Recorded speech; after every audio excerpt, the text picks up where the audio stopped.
just calling to say I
I'm pumping my fist. I'm ready to go. What's up, fight fans? Bring me back to EDC 2000, whatever year it was. Bring me back anywhere at 50 years old to where I used to be in this life. But don't do it until after tonight. Jim Grieshaber, call me Grease. Jeff Cain.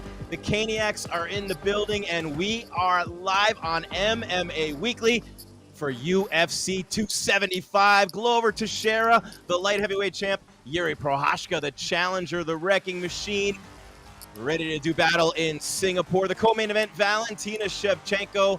Now, we always agree, the greatest female fighter in the UFC, maybe of all time right now, taking on Taila Santos and Zhang Weili and Joanna Jędrzejczyk getting it back going, Jeff. The fight of the year from 2020 comes to 2022. And we know from past experience, just because the first one was great doesn't mean the second one's going to be Woodley Wonderboy.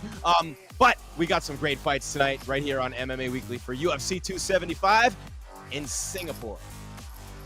Yeah, 2 title fights headline the fight card, and then a title eliminator fight getting ready to take place right here. Yeah, man, I'm excited for it. I think that not only is Valentina the greatest female fighter to fight in the UFC, I think that she's the best fighter pound for pound in the world right now, period, no matter what the gender is. Whoa. But that's me.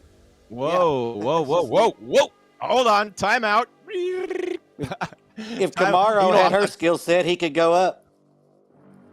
I am not disagreeing with you. I'm not. And you know what's interesting about Joanna and Valentina? Of course, they're at different weight classes now, but Joanna did challenge for Valentina's title, and they did fight each other in Muay Thai over the years as well. So there's history there. You got 6 different countries represented in the 3 co-main, and main event, and they're in Singapore. Dana's wet dream from the minute he started the UFC literally is that, and it's global, and it really is interesting to see it come into fruition, Jeff. But you got China, you got Poland, you got Brazil, you got the Czech Republic. What am I missing? You got what am I missing in the co-main event? You got it's Brazil. What am I missing? Joanna's Poland, right?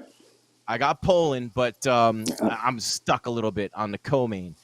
Where am I here? Oh yeah, Valentina and Taila, but I wasn't sure about. Of course, she's from Kyrgyzstan, Brazil. which is used to be the Soviet Union. Valentina is, and you got more Brazil and Santos and Glover, and that's really cool, man. I mean, I think that's really amazing when you think about where this sport has come from, and then you got Izzy coming up next month, right? And I mean, it's just fighters from all over the world. It keeps getting bigger. They got the tournament going on in Asia right now. It's unbelievable, man, what the UFC has going on. You got Volkanovski and Holloway coming up with that trilogy, and it's not 1-1, although I thought it should have been. Max, you have to think maybe his final shot to get that belt back. You got some big fights coming up, but tonight, Jeff, in Singapore. And you think about Singapore as an American, what do you think about when you think of Singapore? You think about, that cruise ship on the top of the buildings, which is maybe the most famous thing about their skyline, one of the most famous skylines in the world. You think about the international cruise destination, and you think about that poor American kid who got caned there about, 15, 20 years ago? Those are the 3 things that pop into my head when I think about Singapore before UFC 275. So I'm ready for some new memories, some new triggers. I need some new things to think about when I think about Singapore, so we need some great fights tonight. Yeah, I think that we're going to have a great look, will Joanna and Weili live up to that first fight? Who knows? I don't see how it can, to be honest with you. But I expect a high-paced fight. I think it's going to be similar to the first fight because that's just their styles, right? neither one of them is going to go out there shooting for legs. This is going to be a very entertaining fight. The co-main event, the same way. I think that fight is a lot more interesting than some people might think, because I know that I just touted Valentina as the pound-for-pound best fighter in the world, period. This is a very interesting fight, especially in the clinch position. And then the main event will age finally catch up with Glover. There we go, Jeff, right there. You see it okay? Yeah, that's split. Joanna's face after the last fight, for those who had forgotten. And that was one of the things that a lot of people had a hard time looking at, being that she's female. And if it were a male, it would have been similar. But being that she's female, a lot of people had an issue with that. But she's been fighting for so long. She healed up nice. And man, I just can't believe the fight of the year from 2020, UFC 248. And thank God for that fight that night. I was there. It was the last week before COVID. Vegas shut down a few days later. The world shut down a few days later. The UFC obviously kept going soon after. But when I think about these two, and they're about to make their walks to the octagon right now, and when I think about that fight, it really was an amazing fight. Back and forth for 5 rounds. Very, very close. Zhang Weili prevailed in the end. And, of course, Rose Namajunas beat her twice since then, and then she just lost to Carla Esparza. And I mean, every time I do it, I did it with Charles Oliveira, I did it with Carla Esparza, and Jeff Cain was right, I was wrong. And that's all I'm going to say. I have it on the record. I have no problem admitting to you that I'm wrong. When I was married, I had a problem, but not with you, Jeff. And so, but I think about that fight, and I think about these two ladies. Either one of them could easily be a champion. Joanna, arguably, I mean, she's up there with Amanda and Valentina in terms of being a legendary champion in the UFC, even though she hasn't had the belt in a long time. But Zhang is a great champion also. Two very close. The second fight against Rose was so close to the end. So with Esparza having the belt, it's funny because you got these two right there ready to go, and then you got Rose. What's going to happen with her? So, I mean, it's almost like a round robin now to see who gets to Esparza. Yeah, I think that this is your future champion is the winner of this fight tonight, in my opinion. We saw what Joanna did to Carla the first time. That's where Joanna won the championship. And nobody's really been able to hang on to the championship for very long since Joanna. And then now here we are back full circle, that if Joanna wins tonight, she gets to fight Esparza for the title again. Weili wins, then, of course, it's going to be her. I think that Joanna has all the tools to beat Weili. I think that she has to watch throwing her leg kicks, because she keeps her head in the center, and that's where she was getting countered a lot in her first fight, which resulted in that huge hematoma forehead, that made her look sort of like an alien. But I feel like that she's got the speed, she's got the reach. She just needs to move. Weili's more of a straightforward kind of fighter. I think that Joanna has the tools, but Joanna likes to get in these firefights, man. And so we're gonna see. We're gonna see what happens here. I was just going to say that, Jeff. I was just going to say Joanna stood there and brawled with her, and it was amazing. And Weili's striking is so precise and so technical. And she, I mean, I knew Joanna had heart, right? You'd seen so many fights with her in the past. You didn't really know a lot about Zhang Weili. You didn't know how she would do and what's inside of a person like that until you're in a war like that. And Joanna had been, and Weili really hadn't. So I think that was the night when Zhang Weili, I was like, whoa, man, this girl is completely legit in every sense of the word. She does need to work on her ground game. I want to see how much more of that, and she wants to use her wrestling more. She worked a lot with Henry Cejudo before her last fight, and in Arizona at Fight Ready, and she really changed everything up. And it was so close, that last fight against Rose. Rose got a takedown in the 5th round, and I have to say, I think we've gotten to a point where the judges are so bad in our sport. Just one takedown in a round wins you the round, no matter what else happened in the round, it seems these days. And that was the case in that fight. But I agree with you. I think that the road is wide open for Joanna Jędrzejczyk. They had taken her out of the rankings. She said she would only fight a title fight. But when Carla Esparza won, I think Joanna got happy, man. I think she was sitting there like Sylvester the cat looking at Tweety Bird. The only difference is she might actually get that prize that Sylvester could never get. Yeah, she is. It all comes down to tonight. I think that Valentina felt the same way when Juliana Pena won the bantamweight title. I think that her eyes lit up that, wow, I could be a 2-division champion, but she has to win tonight. And then, of course, the Amanda rematch is going to happen, but who knows? I think that Valentina has sort of the same motivations as Joanna. I got another title I can win if I just get past tonight. Even if it's Amanda, to be honest with you. So there's a lot on the line tonight. And then Glover, in the main event, it's going to be interesting because Jiří's got a very strange style. He does keep his hands down though, and so that gives Glover an opportunity for sure. And I think that Glover's definitely better on the ground. So we're going to see. I just got the feeling youth is going to prevail, and it's going to prevail standing. But that's just me heading into the night. Man, and I'll tell you this. I look at Joanna Jędrzejczyk's opportunity here, and I look at what she's and I just wonder. And the same thing for Zhang Weili. Both these women want that belt back, right? And either one, both of them have to think. And no disrespect. And again, it's the UFC. She's a great fighter in her own right. But I have to believe that Joanna and Weili both really think in the back of their mind or in the front of their mind. Why do we always say in the back of their mind when most of the time it's in the front? Anyway, point is, either one of these girls has to feel really good, especially you mentioned Joanna's history against Carla, with their chances in that fight. But the question is, does the winner skip Rose when she's 4-0 against the two of them? You know what I mean? She's 2-0 against each of these ladies. No, the winner of this fight's going to fight. You can't skip Rose. Yeah, they are. They're absolutely going to skip Rose. Rose has lost to Carla twice. You can't give her that back right now. So this is also perfect because this gives Joanna or Weili an opportunity, even though you have 2 losses to Rose. If you beat Carla, you're fighting Rose next for the 3rd time and a chance to get revenge because it's just kind of weird, right? Rose has 2 losses to Carla, but 2 wins over both Joanna and Weili, And so it's just kind of a weird top of that division where it's like you said, it's like a round robin. Oh, and I have to say this. I really like both of these ladies. Zhang Weili, of course, needs an interpreter, and I've interviewed her. She's very nice, very sweet. I love Joanna. She's got personality for days. Love talking to her, and Rose too, for that matter. But when I think about these two, they're both great strikers in different ways, right? And Joanna Jędrzejczyk, you talked about her getting in that firefight last time. The difference between Joanna in the first fight against Rose to the second fight against Rose, night and day, right? And the difference between Weili first fight and second fight with Rose, night and day. So both these ladies just continue to get better and better. The question I have about Joanna Jędrzejczyk, and she's there, so maybe I don't have a right to question her, but I have a right to ask the question and talk about it. How hungry is she at this stage of her career to get that belt back? She's fought so many times. She's been a champion for a long time. You give the champion the benefit of the doubt, and by that I mean, okay, if she's in there and she agreed to the fight, even though she said she would only fight a title fight, then or you'd have to at least give her the benefit of the doubt that she's ready and that she's 100% all in.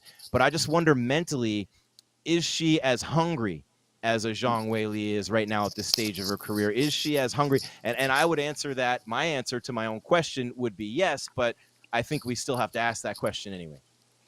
Yeah, I agree 100%. And I think that the layoff, this is kind of a weird thing, but Joanna made it to the top and she was there for a while.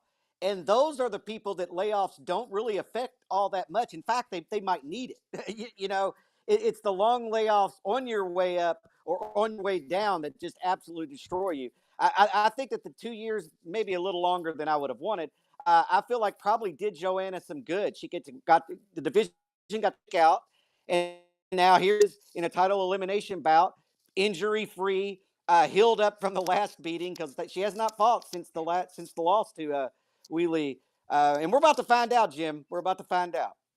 I cannot wait. And sometimes, we want to get on. We're anxious. We want to get it going. But we came on at the perfect time, right before the Coco main. We could have talked about this for another hour. We could have talked about it for a day. We could have had a marathon. UFC 275, Joanna Jędrzejczyk and Zhang Weili, -165 for Zhang, +145 for Joanna. And Zhang Weili is coming off 2 consecutive losses to Rose Namajunas. She's got 10 knockouts. She's got 11 first-round finishes, and she is a beast. She's a killer. Those fights against Rose were very close. I didn't think Rose was going to win either one of them, and she did, so props to Rose. But Rose she's an anomaly, man. It's crazy. You sit there and you beat Joanna twice, you dominate her twice, you dominate Weili, and then you beat her the second time, and then you lose to Carla Esparza and Andrade, who you should beat easily. And again, it's UFC fighters, and they're the best in the world, but I was surprised by that. But when I look at Joanna, she's 16-4. She doesn't have a ton of fights. She's lost 2 of her last 3 and 4 of her last 6. But man, that Weili fight, split decision, of course. She beat Michelle Waterson, dominated her before that, and lost to Valentina, lost to Rose twice. So again, she's got the 2 losses to Rose, she's got the loss to Valentina, and the loss to Zhang. And Zhang's got the 2 losses to Rose, and that's it. So again, that's why we have this triangle between those 3 ladies. And I believe they are that division. And sorry, Carla, but they are. And Carla's not for long with that belt, just like Glover Teixeira is not for long with the light heavyweight strap, Jeff. I mean, that's the safe bet. I mean, for sure, that's the safe bet. Carla has the opportunity to take out the 3 big guns, or she already has with Rose twice. And so she's sitting there with an opportunity to take out another legendary fighter, especially if it's Joanna, and so I agree with you. I think that the belt's changing hands in the main event tonight, and I think the belt is changing hands in the strawweight division as soon as it's put up for, against whichever one of these ladies win tonight. I agree 100% on both of those. 100%. And you know what, Jeff? I didn't mean to interrupt. Sorry about that. I'm checking it out here, but Zhang weighed in at 216. And I that may not be a big deal, but it might be. Her last 2 fights were title fights, and she had to be right at 115. Does that extra pound? I mean, that extra pound can make a difference when how finicky it can get and how, literally it gets hairy, it gets dicey when you're cutting weight. So that extra pound might actually help her to not have to cut that extra pound. Sometimes that 1 extra pound at the end of your weight cut is the devastating one. As they come to the center of the octagon, Grieshaber and Cain, MMA Weekly, live on YouTube. Hit us up in the chat. We got a full house in there. And you got Joanna's in the red, Jeff, but the blue corner. Zhang is in the black. Neither one, as John Anik would say, in the black and gold befitting of a champion. But both are former champions, and this is a title elimination bout. I'm this is probably the fight I'm most looking forward to be honest with you, Jim. Because we know what the first fight was. And this fight, while probably going to be hard to live up to the first one, is definitely going to be entertaining or in short. Yeah, and you can see Joanna's got a clear length advantage. She's much taller and got a much longer reach with her arms and her legs. And again, please, please, please, please, let's make reach a thing with legs too, because that's very important in MMA. It's not just reach with punches like boxing. And what's boxing anyway these days? Where Crawford and Spence actually fight each other, who knows? But Joanna just kicked Weili's legs out. She landed her right hand, and then right behind it, literally a split second behind it, the kick to the lead leg. That's pretty impressive. The speed of Joanna Jędrzejczyk. She looks fast. She's in the pocket throwing hooks. Zhang coming right at her. This is a lot of fun. These two are picking up right where they left off in March of 2020, Jeff. Yeah, look, stylistically, this is one of the best matchups that the UFC has in any division. Both of them are going to stand there. Both of them are extremely technical strikers. Ooh. Takedown for Zhang. Joanna's in trouble. Wow. Zhang Weili with Henry Cejudo smiling right now, and she is blitzing Joanna Jędrzejczyk, and she took her down, threw her down, hit her probably 8 or 9, maybe more than that times, and Joanna hurt a little bit early, and now they're just grappling against the cage. Nice job by Joanna to get up, but Zhang Weili showing off that wrestling. Yeah, Joanna's extremely hard to keep down. She's hard to take down, but she's hard to keep down, maybe even more so. Interesting, and Zhang just threw her down again. Yeah, it was interesting that Weili's doing that strategy early, right? He tire Joanna out a little bit. She's going to finish her here, Jeff. It's going to be over in a second if Joanna doesn't. Now she's pinned to the ground. Zhang Weili, this ground game keeps getting better and better, man, and that's dangerous for the rest of the division. I mean, she's holding her down. It's impressive. She had her turtled, had her back and had her turtled, and now she's looking to get to the half guard, grappling on the cage mat right now with 2.5 minutes in round 1. But man, what a start for Zhang Weili. Yeah, you're a little bit ahead of me, but yeah, she's been able to. Joanna can't shake her loose once she was able to close the distance and get inside and get Joanna to the ground. Joanna's having a hard time keeping her off of her, but yeah, Joanna's incredibly hard. This is early. Let me reset just a little bit, Jeff. Joanna was able to reverse it, get the takedown, but her momentum carried her forward up over the top of Zhang Weili, who reversed it, and now she's on top of Joanna again. This is most of the first round for Zhang Weili. This is incredible by her. She's strong. The grappling has been phenomenal, and she's got Joanna mounted right now. She's got a full mount with 140 left, literally a full mount with the legs underneath her, and this is bad for Joanna Jędrzejczyk right now. Very bad. Yeah, you're like I said, you're about 20 seconds ahead of me.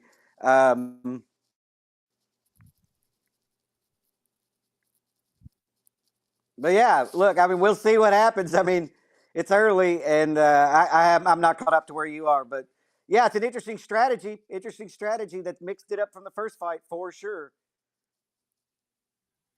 And Zhang Weili continue. They're rolling. Joanna aggressively trying to get out. Zhang with a great job rolling the grappling and now smashing Joanna with elbows. This one might be over. This is close.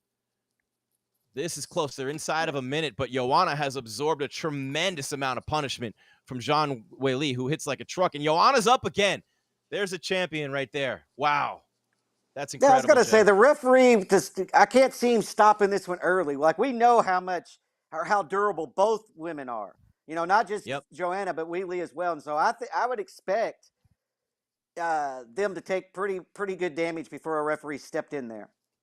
Yeah, and it's Goddard too. Mark Goddard's not one with a quick hook. Yeah, it's Mark Goddard. Well, there we go. You know, but yeah, those are really solid elbows. Really solid elbows that you were talking about at the minute mark. And I agree, man. 3 or 4 more of them, and that fight could have been stopped. Joanna just landed 2 big right hands though within the last 10 seconds. Tries to kick, and Weili gets another takedown at the end of the round. Wow. That's unbelievable. Joanna's going to have to watch throwing those kicks. She's going to have to get Joanna or get Weili moving back when she's throwing them. Weili adding wrestling. Wow, this is crazy. I mean, Joanna just got blitzed. Mike Brown trying to calm her down. She kept her composure. She's a champion. She's been in so many fights, and not just MMA or UFC. I mean, Muay Thai over the years. She doesn't get rattled very often. Kept her composure, knows how to use her breathing. She's okay. Yeah. Like, even in the Gadella fight, she got knocked down and just, like, immediately went, she's Joanna. I mean, that's all there is to it, man. That girl's a warrior. But she definitely lost the first round. It's a 10-9 first round. And unlike the first fight, this is a 3-round fight. Which is ridiculous, by the way. I want to go on record with that. And I'm glad you pointed it out, because that's terrible. How do you give us a 3-round fight when it was 5? And you already set the precedent by giving Nate Diaz a 5-round fight with Leon Edwards and Nick and Robbie Lawler. So it should have been 5. Joanna, I think, was the holdup there. Maybe Zhang too, but Joanna had come out and said, pay us more, and I'd be happy to go 5. So maybe it is a money thing. But I mean, there's a lot of explosive action in this fight. So 3 rounds might be enough. I mean, 5, we got spoiled, but they're in the center of the octagon now. Jeff, starting with round number 2. Joanna's face is a little bit lumped up. I really don't want to see her like we saw her last time again, but she's also landed some pretty good rights of her own against Zhang Weili. But Zhang, man, I have to say, we've talked a lot about, Joanna and her ability to absorb the punishment. What about the girl who dished it out? This is Zhang Weili 5.0. This is the best we've ever seen her look by far. Yeah, we're going to see if Joanna was able to make any adjustments between rounds. I think with the 3-round, the significance of the 3-round is the 5-round fight was fast-paced. Neither one of these girls are going to gas. Neither one of them, cardio's not going to be a factor. They can just empty the tank from here on out in this fight. And I anticipate we're going to see that, or at least Joanna try that. She might be walking into a bunch of takedowns, though, it looks like tonight. Yeah, and you know what? Weili's mixing it up nicely. Every time Joanna throws a right hand, she's countering, or she's going for a takedown. So she's throwing kicks to counter Joanna's right hand. She's throwing hooks to counter her right. She's doing so. Joanna doesn't know what's coming as a counter, which to me, I mean, that's really impressive when you can do all those different things and your opponent doesn't know what's coming. And it's been a kick a couple times. Like I said, it's been a hook, a right hook, and a couple of takedowns.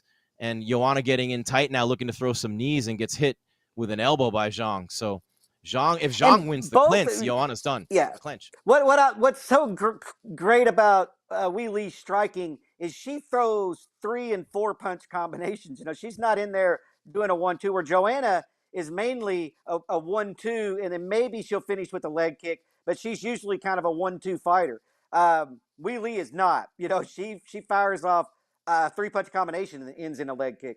And then she's got that side kick to the body. Yeah, Weili makes it look. If Weili becomes an elite level wrestler under Henry, then yeah, man, that's a problem for a lot of people. That's a problem for a lot of people. You're going to have to use your Oh, distance and push no. kicks and stuff. Oh, it's over. Zhang Weili with a spinning back fist knocks Joanna Jędrzejczyk into next month and knocked her out cold, Jeff. What a performance. Zhang Weili puts the world on notice. The first Chinese champion in UFC history is on a mission to win that belt back. Joanna's up. She's okay. But, man, she just got decimated by Zhang Weili. And, Jeff, wait till you see this spinning back fist. Beautiful. Just perfection by Zhang Weili. Wow, and they're hugging it out now in the octagon. I mentioned I didn't think Joanna's heart was in it. I think it's, it's not necessarily fair of me to question that right now, even though I kind of am, and I hate to do that. Ooh. But at the same time, she just did not look good tonight. She didn't look sharp. She got, even in the clinch, Zhang got the better of her. But watch this. Here's the highlight, the replay. Yeah, I think that she looked fine. Oh. She just was getting taken down, so that nullifies your striking a little bit. You got to be more careful. And then she just got hit with the spinning back fist, man. I mean, I think Joanna looked fine. I think that Weili just looked really, really good tonight. Let's do our UFC broadcast crew memes. You ready? Oh my God. So what happened is Joanna threw a right hand. Zhang Weili circled away from it to her left, but when she circled, she spun back around, missed with a kick, spun back around, and hit her with a forearm to the side of the temple in the face. It was a spinning back fist, but the entire forearm. I mean, wow, that's just crazy. What a performance. What a win by Zhang Weili. That's incredible. Yeah, Joanna stayed in the pocket a little long. Face planted her. I mean, face planted her. Yeah, Joanna missed with that right hand and didn't get her hand back. I mean, that's exactly what happened. That's just not getting your hand back. Boom, with a spinning back fist. Big shot. Big shot. I'm going to say it right now, Jeff. The question is, where does Joanna go from here? You can't rank her. I think she's going to retire. Still unranked. Yeah, I wouldn't be shocked if she did retire, to be honest with you. Just said something to Buffer, so I think she asked Buffer to interview her. I think she's done. I really do. I think she was done before this fight, and mentally, I say, not physically, and mentally is where it's really at for these fighters and champions. And Joanna's not giving her hand to Goddard so that she could. Zhang Weili gets her hand raised, and I think we're going to see Joanna retire. But I think I'm going to say it first, Jeff, right now. Maybe I'm not the first to say it, but I'm the first to say it on this show. Carla Esparza is in big, big, big trouble. Big trouble. Well, she was in big trouble no matter who won. She was in big trouble no matter who won. But yeah, it'd be interesting to see if because there's definitely no question that Carla, is wrestling is her strong suit, and so. But I don't think that we need wrestling to beat Carla. I think she just go out there and knock her out. Zhang said, "I told myself her gloves off. I don't know if what she's going to leave them or whatever." Yeah, she's done, Jeff. She's done. I don't know if I would retire right now in the octagon. I think you retire at the post-fight press conferences unless you're just a huge. I don't know. Because you want to talk to the fans, moment, right? You know what I mean? It kind of takes away from Weili's moment in a way. But Joanna's a legend, and so I guess if she's going to do it, she can do it. And there's no substitute for having an arena full of fans too. And in this day and age, that's not a gimme anymore. You can't say for sure the fans will always be there after 2020. We never know. No, I get that. I'm just saying that sometimes I don't like when a fighter announces their retirement right after a fight because I never thought of it. You know what? You opened my eyes to that. That's true. I mean, it does kind of take away from the other fighter's moment. That's interesting. I never really thought of it that way, but true. But Joanna's a legend, and so I get it if you're Joanna or Anderson Silva, or somebody like that, or even like Glover in the main event, or something, But yeah, if you're not a champion or a former champion, I really, really don't like it. But I still think you should wait till the post-fight press conference to say it. Oh, and Zhang Weili, I'm waiting to hear what the interpreter says now. Carla Esparza. Yeah. I heard you are in Abu Dhabi. You want to fight me in Abu Dhabi? Okay, they're talking about Fight Island in October. Wow, that'd be awesome. Yeah. The UFC may have different plans, though. Yeah.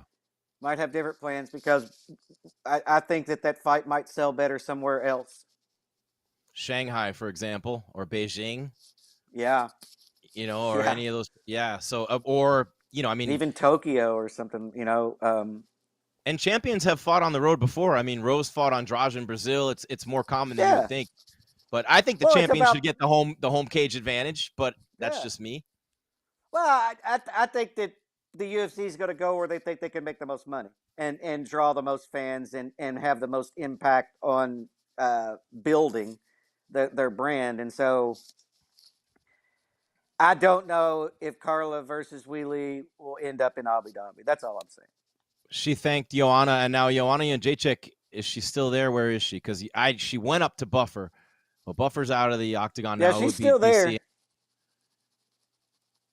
I want to say I hope everyone can enjoy their life. Nice. And you know what? I mean, we know that Dana White, and you got to know Dana. Here's Joanna, but Dana's literally foaming at the mouth right now to have Zhang be a champion again with the Asian tournament going on. They desperately want China, and the NBA screwed up China so bad that, it's open for the UFC. Here's Joanna. Let's see. I know you have a response for that one, Jeff. I know you're biting your tongue maybe, but this is Joanna's moment. Fight for months, really hard, train every single day. This is what people don't see. Yep, people retire because of the training camps and the training, of course. Proud of myself. I'm a winner. She surprised me with the back fist. Yeah. She's such a good sport. Let's see. Here would be that moment. I knew I was preparing for a really tough fight. We knew that she was going to shoot. Didn't expect that she was going to be that strong. Yeah, really, super strong. I thank you all. I thank you all my sparring partners. Let's see. Of course, my coaches. This seems like a retirement speech. My brother-in-law, my family. I love life so much. I love you guys so much. She's trying to take the mic from DC, but he won't give it to her. Thank you for this opportunity, Dana. Good job, DC. Never give up the mic to a fighter. Never. Ever, ever, ever. Joanna, I let you guys down. But, guys, wait a second. I want to give big credit. Thanks to all of you. You see, this is too much. Be here. Come on, Lou Gehrig. Nope, she didn't say it. She said, I love you guys. She's leaving her. Oh, she left her gloves on the ground. There it is. She didn't say it. You have been a tremendous champion, DC says. Congratulations on a great. There it is. She retired. 20 years. She left her gloves on the ground. Joanna Jędrzejczyk, a tremendous we need to hear her champion. say it. One of the best in the UFC. I want to be a mom. I'm turning 35. I'm a businesswoman. Time for a new chapter. And you know Is that what she She's said? earned it. 2 decades, more than half my life. Yep, she's done. Wow, Joanna Jędrzejczyk leaves the gloves in the octagon, Jeff, and there they are.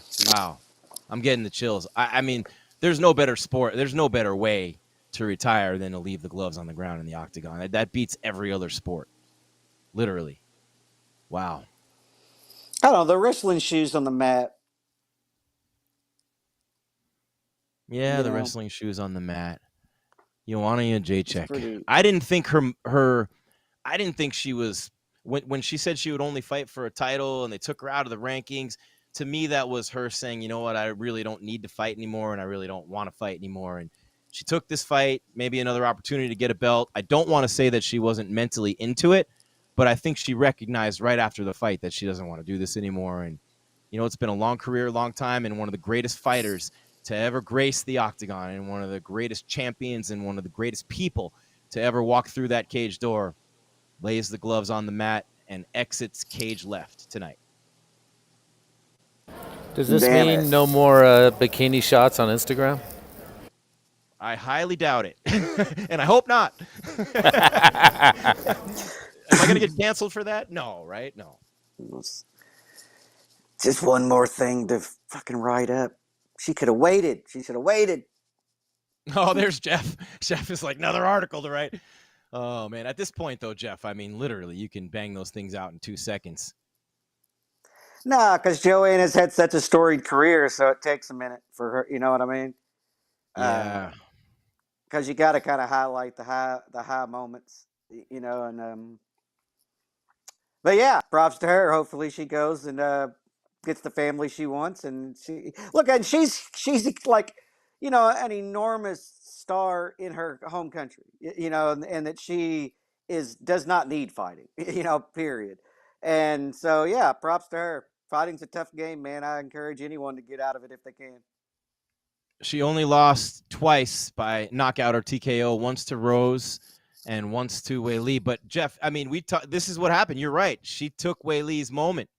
Nobody's thinking about Weili at all right now. It's all about Joanna, and you're right. But at the same time, we have to bring it back because Zhang Weili just put on one of the most incredible performances that we've seen. I mean, she completely dominated the first round. Her takedowns were quick and crisp and strong. She held her down, which we didn't think she could necessarily do. She took her down again. She reverted on the ground. She won in the clinch with an elbow. I mean, she just beat her everywhere.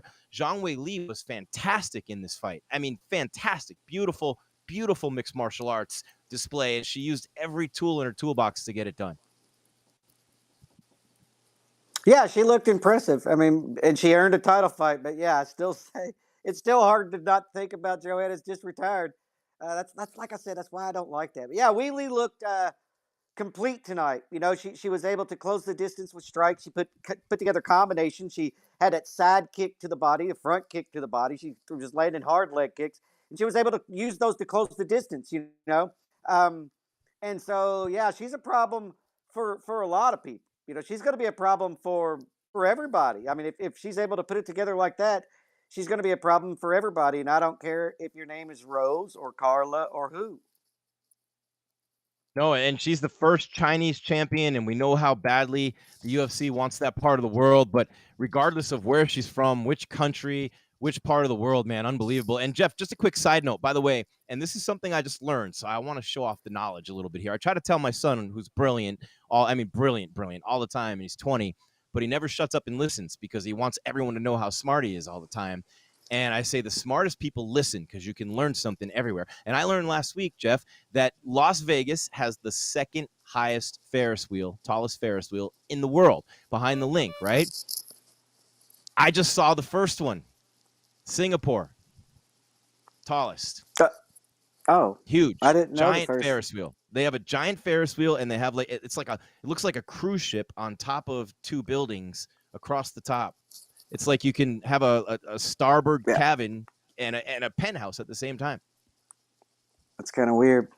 Yeah, I don't like those Ferris wheels. I don't like them. I've been on the one in Vegas.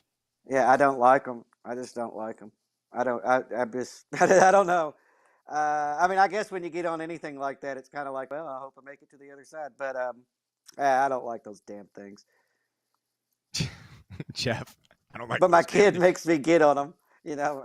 So I get on them, but I don't like it at all. And how's he doing, kids, by the way? So they're shaking the damn thing all how's around, Ryan's and I'm like, doing? dude, he's doing all right. He's recovering from his ACL surgery. He's finally able to walk without crutches. It's been six weeks, so we'll see. We're still not able to straighten it completely yet, but he's close. Man, he'll be back. I mean, we knew it was going to be a 9-month to a year recovery, so we're on the path. How'd he do it again? At the skate park, skating. There you go.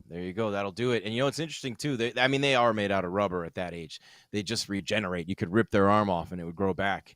But you know, as he gets older, I hope you're letting him know that the healing process will take a little bit longer as he ages. I mean, right now. Yeah, well, they had to reconstruct it. Yeah, they couldn't just repair it. So they had to use tendons and stuff to take out tendons in his leg to I guess, create an ACL. So I told him the next one, it'll be a cadaver. So be careful.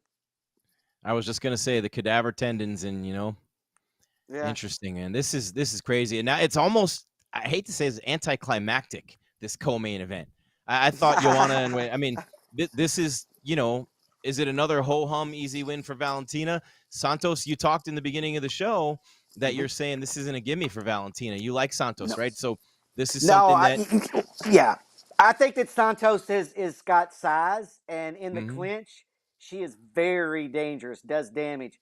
I think on the outside, Joanna, or sorry, I'm still thinking about Joanna. Valentina picks her apart, and then on the ground, I think Valentina does well. But in the clinch, and we know that Joanna, that Valentina, there I did it again. Valentina, is effective in the clinch, but I would stay away from the clinch against Santos. That's all I'm saying. Interesting, man. I mean, and Valentina's a pretty girl, and she's feminine, but you see her. She's got the gun tattoo. She'll take your. I mean, she seems like she would be like. I mean, if they make another James She's an Bond, she assassin. has to be in it. She has to be the villain. I mean, she's the perfect James Bond villain. Valentina Shevchenko with the gun tattoo, and she knows how to shoot. I mean, it'd just be. I mean, you're welcome, Hollywood. I can cast for you too. But here comes Santos, and she's making the walk right now.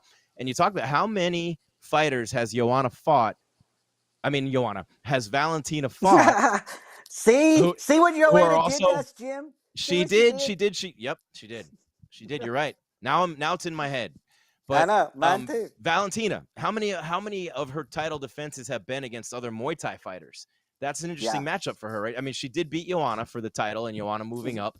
She's a Muay Thai fighter. But how many of Valentina's, and this is a rhetorical question, fights have been against Muay Thai? I got to look this up. It's rhetorical until I look it up, is what I'm trying to say. Yeah, Here we go. Well, she's getting one tonight. But look, Valentina throws straight punches, and she mixes in. She's one of those people that does regularly what Weili did tonight. She mixes in takedowns. She mixes in her clinch game. But at her biggest strength is her striking and her speed and her accuracy and her efficiency. And so she can win this fight on the feet. I just think that in the clinch, this is a very interesting matchup because Santos does a lot of damage with her knees and elbows in the clinch. She does. And Valentina, of course, has 3 losses. Amanda Nunes. And again, that's at a weight 10 pounds heavier than she fights. So really, that's a disadvantage for and her. Those are extremely close fights. Yeah, those are the second one, fights. especially, right? The split decision. The first one was unanimous. The second one was split. And the second one really could have gone either way. Her third loss, Jeff, was not even in the UFC. It was at C3 in Oklahoma. Her first fight in the U.S., she lost because of a cut and a doctor stoppage to Liz Carmouche, but she was winning the fight easily. She just happened to get cut, and they stopped it, which we've seen. We've seen that with Diaz against Masvidal. We've seen that happen. Because Diaz wasn't winning the fight, but it's and Carmouche is a veteran fighter, man. I mean, Carmouche knows that if she opens up a cut, she's going to target that thing. She's not, and she's one of those gritty, grindy fighters. If people didn't know, Liz Carmouche is who Ronda Rousey fought. Her first fight in the UFC was against Liz Carmouche. So that's not a bad loss, and it was a cut. I mean, really and truly, nobody, in my opinion, or what I would be saying, if I were in Valentina's fight camp or in Valentina's ear, is that nobody's beat her yet. Somebody got off on a cut, and then you lost 2 extremely close decisions that should have gone your way. I only think that the second one should have. I'm with you, but I'm talking to Valentina now. I'll be like, nobody's beat you yet, and it's not going to happen tonight. Although it could happen tonight if it in the clinch. It could, those knees because are devastating. One thing we've seen Anderson Silva lose. We didn't see GSP lose. We did twice, actually, but the judges didn't see it that way. Matt Serra knocked him out. Right, but I mean after that, when he was on his run, when he was in his prime and he was at the apex of GSP, it was Hendricks and Condit were the ones where everybody thought he lost. I think Johnny Hendricks definitely beat him. I don't know about Carlos, man. I mean, he did land that head kick, but I think that Johnny Hendricks definitely beat him. Johnny Hendricks had just a whirlwind. I hate to use the phrase flash in the pan, but his time at or near the top was pretty quick. Johnny Hendricks. He lost that fire pretty fast, and he was wrestling all those years before, and he just was mentally done cutting weight. Johnny Hendricks. They tried to move up, and look at Valentina, man. Tell me that's not a Bond villain. Look at that look on her face. Tell me that is not a James Bond villain right there. The Oh, perfect James Bond yeah, villain. Valentina's a damn assassin. I mean, that's what she is. And that's a per I word for her. agree, She's man. an She should assassin. be. Yeah, they should just have a video game. She should be in video games, man. I mean, that woman is a surgically precise friggin' assassin. Um, we'll see if she do it tonight. Because the hardest thing, I mean, people that aren't in the sport, I think a lot of times don't realize how hard it is to stay on top, how hard it is to be at the top, the number one fighter in the world for years. That's training, that's diet, that's focus for years. And so it's always interesting when one of these longtime champions enter the octagon because I always wonder, is this the fight that they slipped? Is this the fight that they aren't as focused on? Is this the fight where they kind of did maybe some shortcuts in training camp or whatever? But Valentina doesn't have that type of personality. She's kind of like Khabib in that regard. She's well prepared. Interesting. She lost 4 times in kickboxing and Muay Thai. She's 2-0 as a boxer, but the 4 losses in Muay Thai and kickboxing and the 3 in mixed martial arts, Jeff, she's not been finished. The doctor stoppage, of course, is a doctor stoppage with a cut. Yeah. And it counts as a TKO. So I have to make sure that it technically counts, just like it She technically wasn't counts that John finished. Jones lost to Matt Hamill, but we all know how much that means. But even the Nunes fights, every time she's lost, it's been a decision, and it's been a close one. Every single time. She's never even been mated in a fight or finished, really legitimately finished in a fight. And you think about how many look how many fights she's had. I mean, you're talking about what, 25 MMA fights, 2 boxing matches, and how many, literally kickboxing and Muay Thai, like, man, just I can't even. I mean, it's been a minute since she's been in a competitive fight. Now it's taken her longer to finish some people because she took her time. And look, that's how great strikers do it, right? Sometimes you take that first round off to get your timing and range, and then it's go time. But she hasn't been in a competitive fight in a minute. 55-1 amateur kickboxing and Muay Thai. She lost 3 times as a pro. Man, and they're all in like world championship fights, by the way. They're not just some backyard brawl. You know what I mean? Wow. Yeah. I mean, she's just the elite of the elite in this sport, and she's the elite of the elite James Bond villain. She's an assassin. That's the perfect word. She's a -630 favorite. Santos +450. And Bruce Buffer is ready to make the intros. Valentina Shevchenko. And look, we saw Anderson Silva lose. We saw Ronda Rousey lose to Holly Holm. We saw Amanda Nunes lose.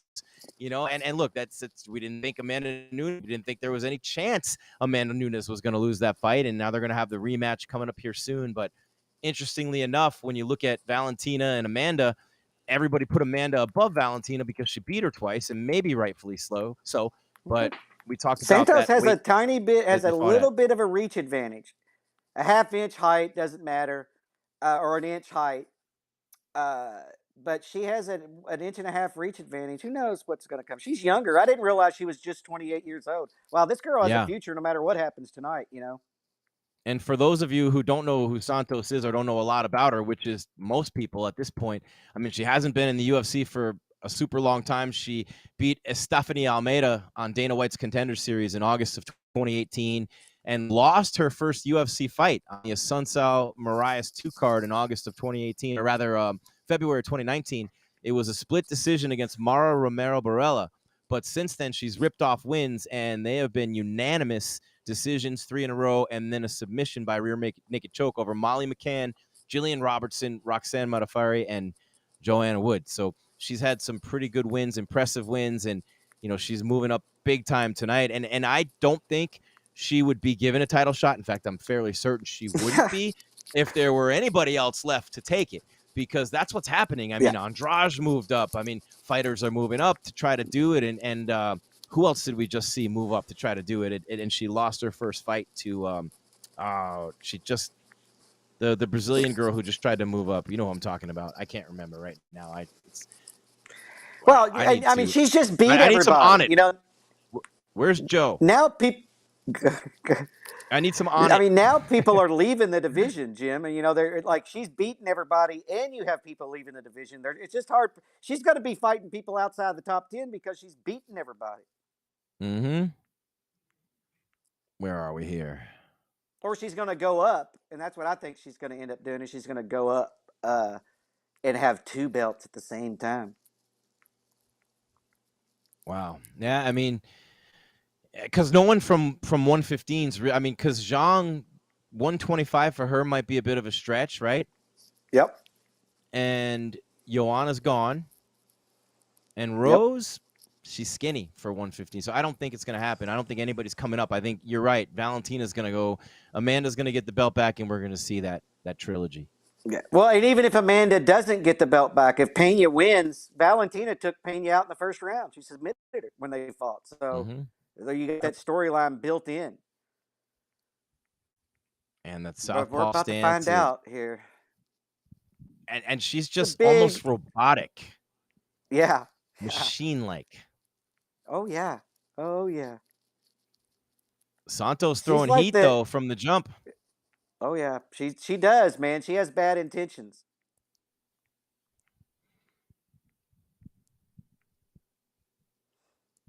But she punches wide. You know, her punches are real wide. And so I feel like in the pocket, boxing, Valentina's gonna land. It's particularly the clinch is where I'm very interested in how this fight goes. Not a lot of action so far. I mean, just when you look at Valentina and you see her in that stance, she doesn't move a lot. She doesn't circle a lot. She kind of stands right in front of you and just studies you. And it's almost like if you could see it, it'd be like RoboCop or the Terminator, scanning target, you know? Yeah. And she doesn't give you anything. Like, she doesn't react. She doesn't give you anything. It's hard to, you know, because you're pawing and you're moving and you're trying to get a reaction out of your opponent, a read. And she gives you nothing. She just stands there, like you said, just like a stoic robot, calculating, you know, where's the opening.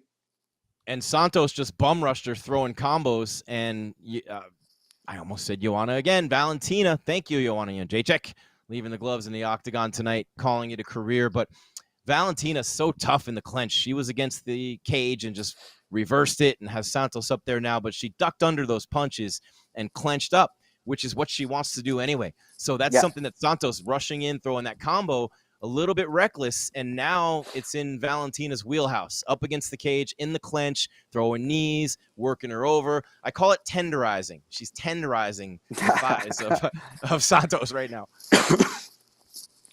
Yeah, she's just softening her up a little bit, man.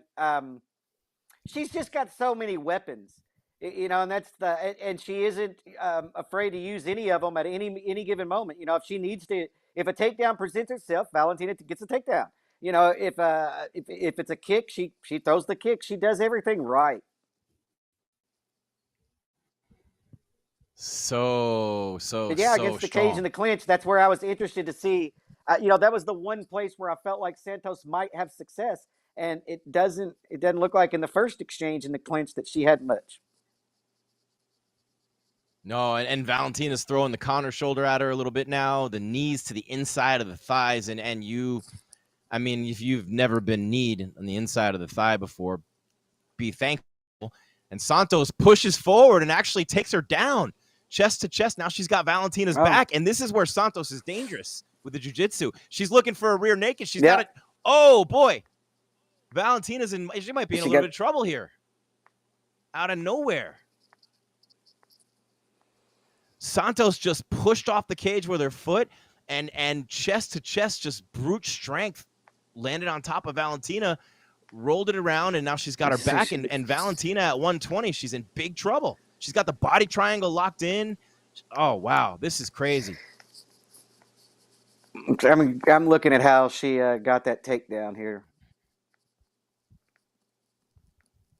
Wow. Valentina fighting with everything she has to fend off. Got to control one arm, you know. And when you look at Santos, I mean, she's only a blue belt in jiu-jitsu, which is unusual for a Brazilian. So that helps Valentina here. But you know how the belts are. But Valentina's now hitting her with some pretty good rights from the top. She connected 4 times to the face, right to the nose. Yeah. I mean, Valentina, you know, she doesn't panic in any position. She never panics. And so that's a huge asset. Yeah, and so, Jeff, Santos has her back, but Valentina's on top.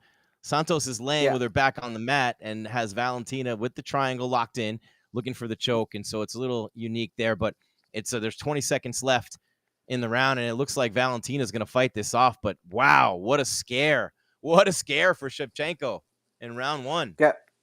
Valentina did a really good job of protecting her neck and controlling one arm at all times, of Santos. But yeah, interesting who wins that first round, because she was down there for at least 90 seconds, at least. I would say maybe more like 2 minutes where she had Valentina's back. Yes, but how many times did Valentina land from backward top position, which is crazy, right? What do you think about it? She can even beat your ass from that position. I mean, she hit her like 8 times with solid hard right punches. hands and a couple elbows too. Hard punches, from the top on her back. That's crazy. She's so good, so great. But give Santos a lot of credit, man. She went after her. She got herself in the clinch. But Valentina just kind of thought she had the upper body strength advantage easy here, went to kind of turn her and throw her, and she got pushed backward and landed on her on the cage floor on her back, and then she got her back taken. And Valentina doesn't need to go to the clinch to beat Santos, I don't think. So I would like I said, I would avoid that. I would avoid that position. Although she had tons of success until she got taken down. I would just avoid it altogether. You can beat her standing. Man, and it was really mainly because Santos came running at her, throwing combos, and Valentina ducked under, got chest to chest, and then spun her into the cage. I don't think that was the game plan. I think it was just a reaction, and she's a Muay Thai fighter anyway, so just probably like literally muscle memory.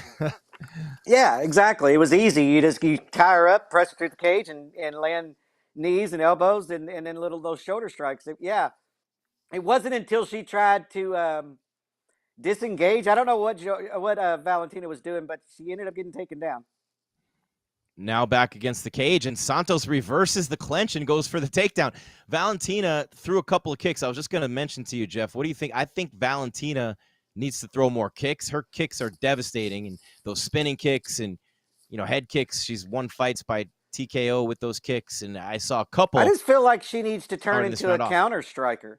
You're the more precise and you throw the straighter punches. Just wait until Santos comes in with her 3-punch flurry that's wide, and you hit her down the middle, and then rotate out. Don't be stuck in the pocket. But who knows? I mean, it's interesting too. Santos winning in the clinch. Her father's a Muay Thai coach, so there you go. I mean, she's the biggest threat to Valentina in the clinch that she's faced. And there she is, chest to chest again, takes her down. Second time, exact same thing, Jeff, off the cage. Unbelievable job by Santos. Yeah, Valentina's got to stop, allowing her to close the distance like that. But it's hard to do. She's trying to time her as she comes in, and then, you're in really close range after that. But Santos is big. She's big and strong. I mean, she, that's what I was worried about in the clinches. She might actually be able to muscle Valentina around a little bit, and it looks like she is at least as strong as Valentina. She's trying to get through the guard now, and Valentina, kind of sitting up, and she's throwing a lot of strikes from the bottom, but Santos posturing up now, but Valentina keeping those legs up and trying to keep those knees buried underneath. And now she's got her, nice job by Valentina. She's got her left leg underneath the head and the neck of Santos. Yeah, that second takedown was actually a trip takedown. They were chest to chest, but she tripped Joanna. Or tripped Valentina rather. That was nice. That was a very sneaky little takedown. Good thing this isn't a drinking game. Every time we mention Joanna, I know. We knew this. We knew this was going to happen. Yeah. She earned it. It's just a testament of what she was able to do in the sport. 2 minutes left, and Valentina Shevchenko has been on the ground for about 2 minutes now, maybe a little bit longer, and she's working off her back. She's trying to inch closer to the cage. She's managed to get about a foot away, but that's her head. Her feet are facing outward, and she's doing everything she can with her legs to keep them where they are, but also to keep Santos off her. Really hasn't landed anything, though, Jeff. Santos really hasn't landed anything from top. Yeah, look, Valentina's got a good ground game. I mean, she has a lot of submission wins. So, and she's being active on the bottom. And so Santos isn't able to posture up and throw punches because wait, why did they Valentina stand? Why did he stand him up? I don't know. Why did he stand him up? That she was staying busy. I think that's a bad stand up by the ref. I don't know. I gotta wait and see. Tell me when you see it. That's a bad break for Santos. She had control. I mean, the position hadn't changed. She wasn't super busy, but Valentina was. I don't like that.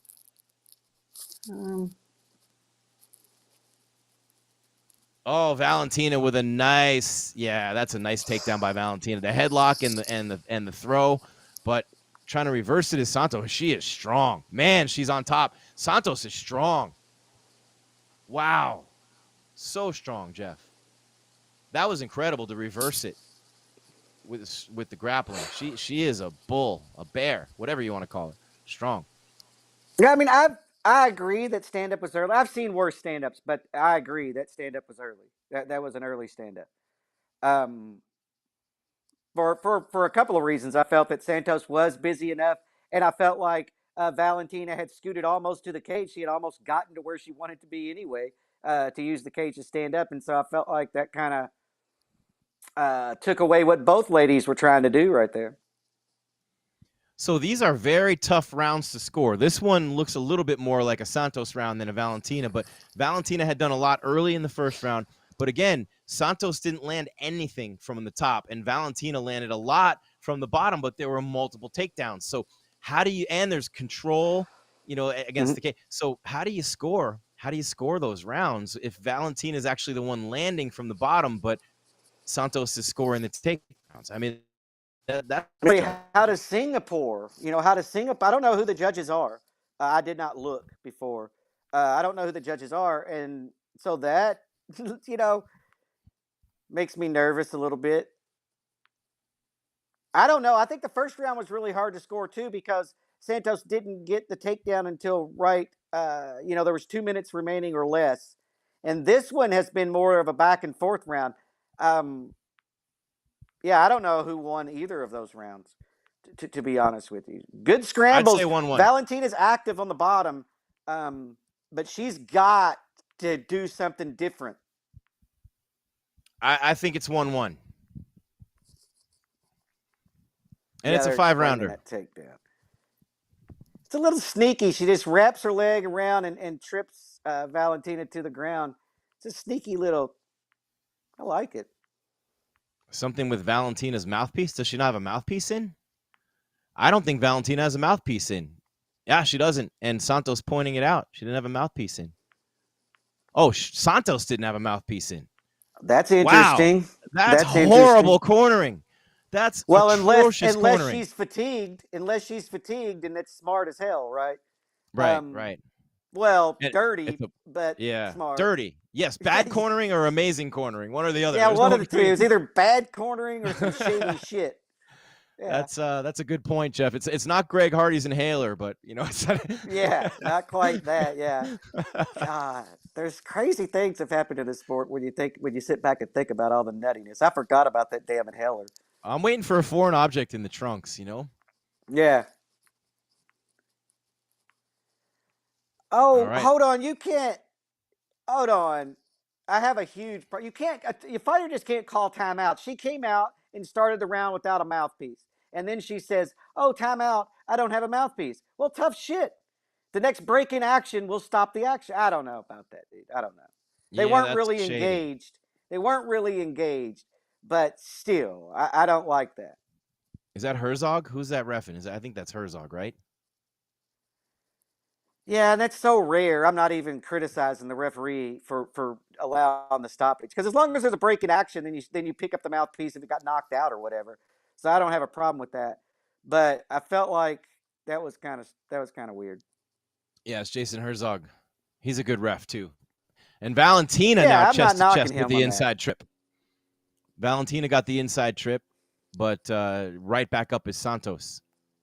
So fast. Wow. Muscled through. I mean, Santos, that's the thing that stands out to me most about this fight, Jeff. She is absolutely Herculean strong. She's a problem in Yeah. this division with that strength. I mean, that's crazy how strong she is. Now, she's not getting muscled around by anybody. That's for sure.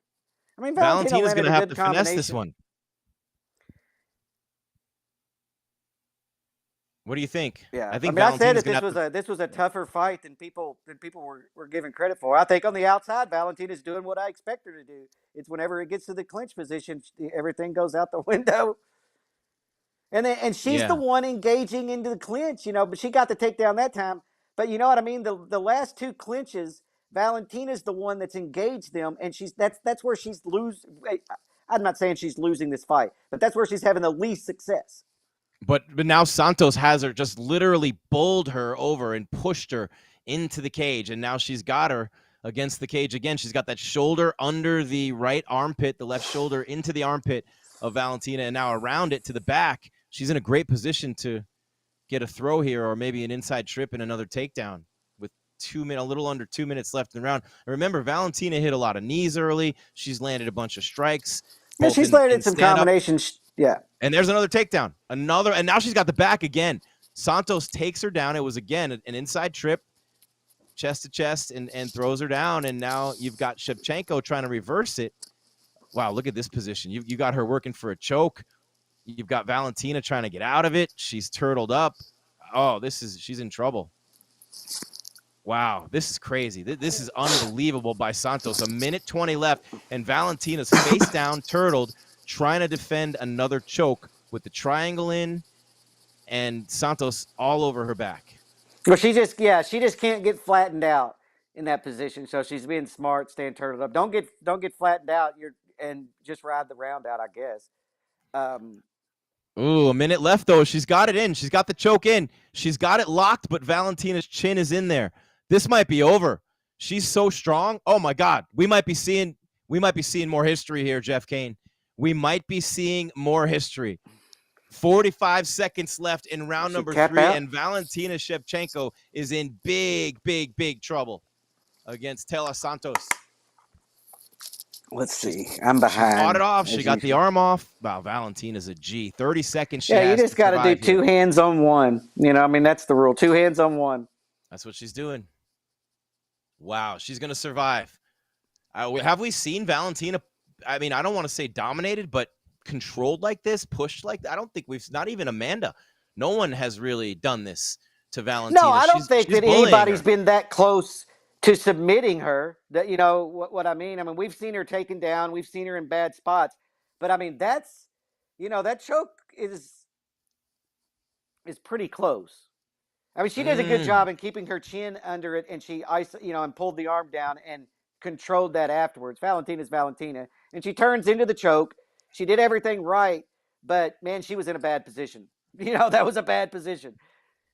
Yep, and in her MMA career, and Nunes is very strong too, but in her MMA career, she has not been, I want to say pushed around. I want to say bullied in the Muay Thai element of the game. I mean, she's been beaten in the clinch. That's her go-to when she needs to. In every fight, she has to just stay on the outside and kickbox.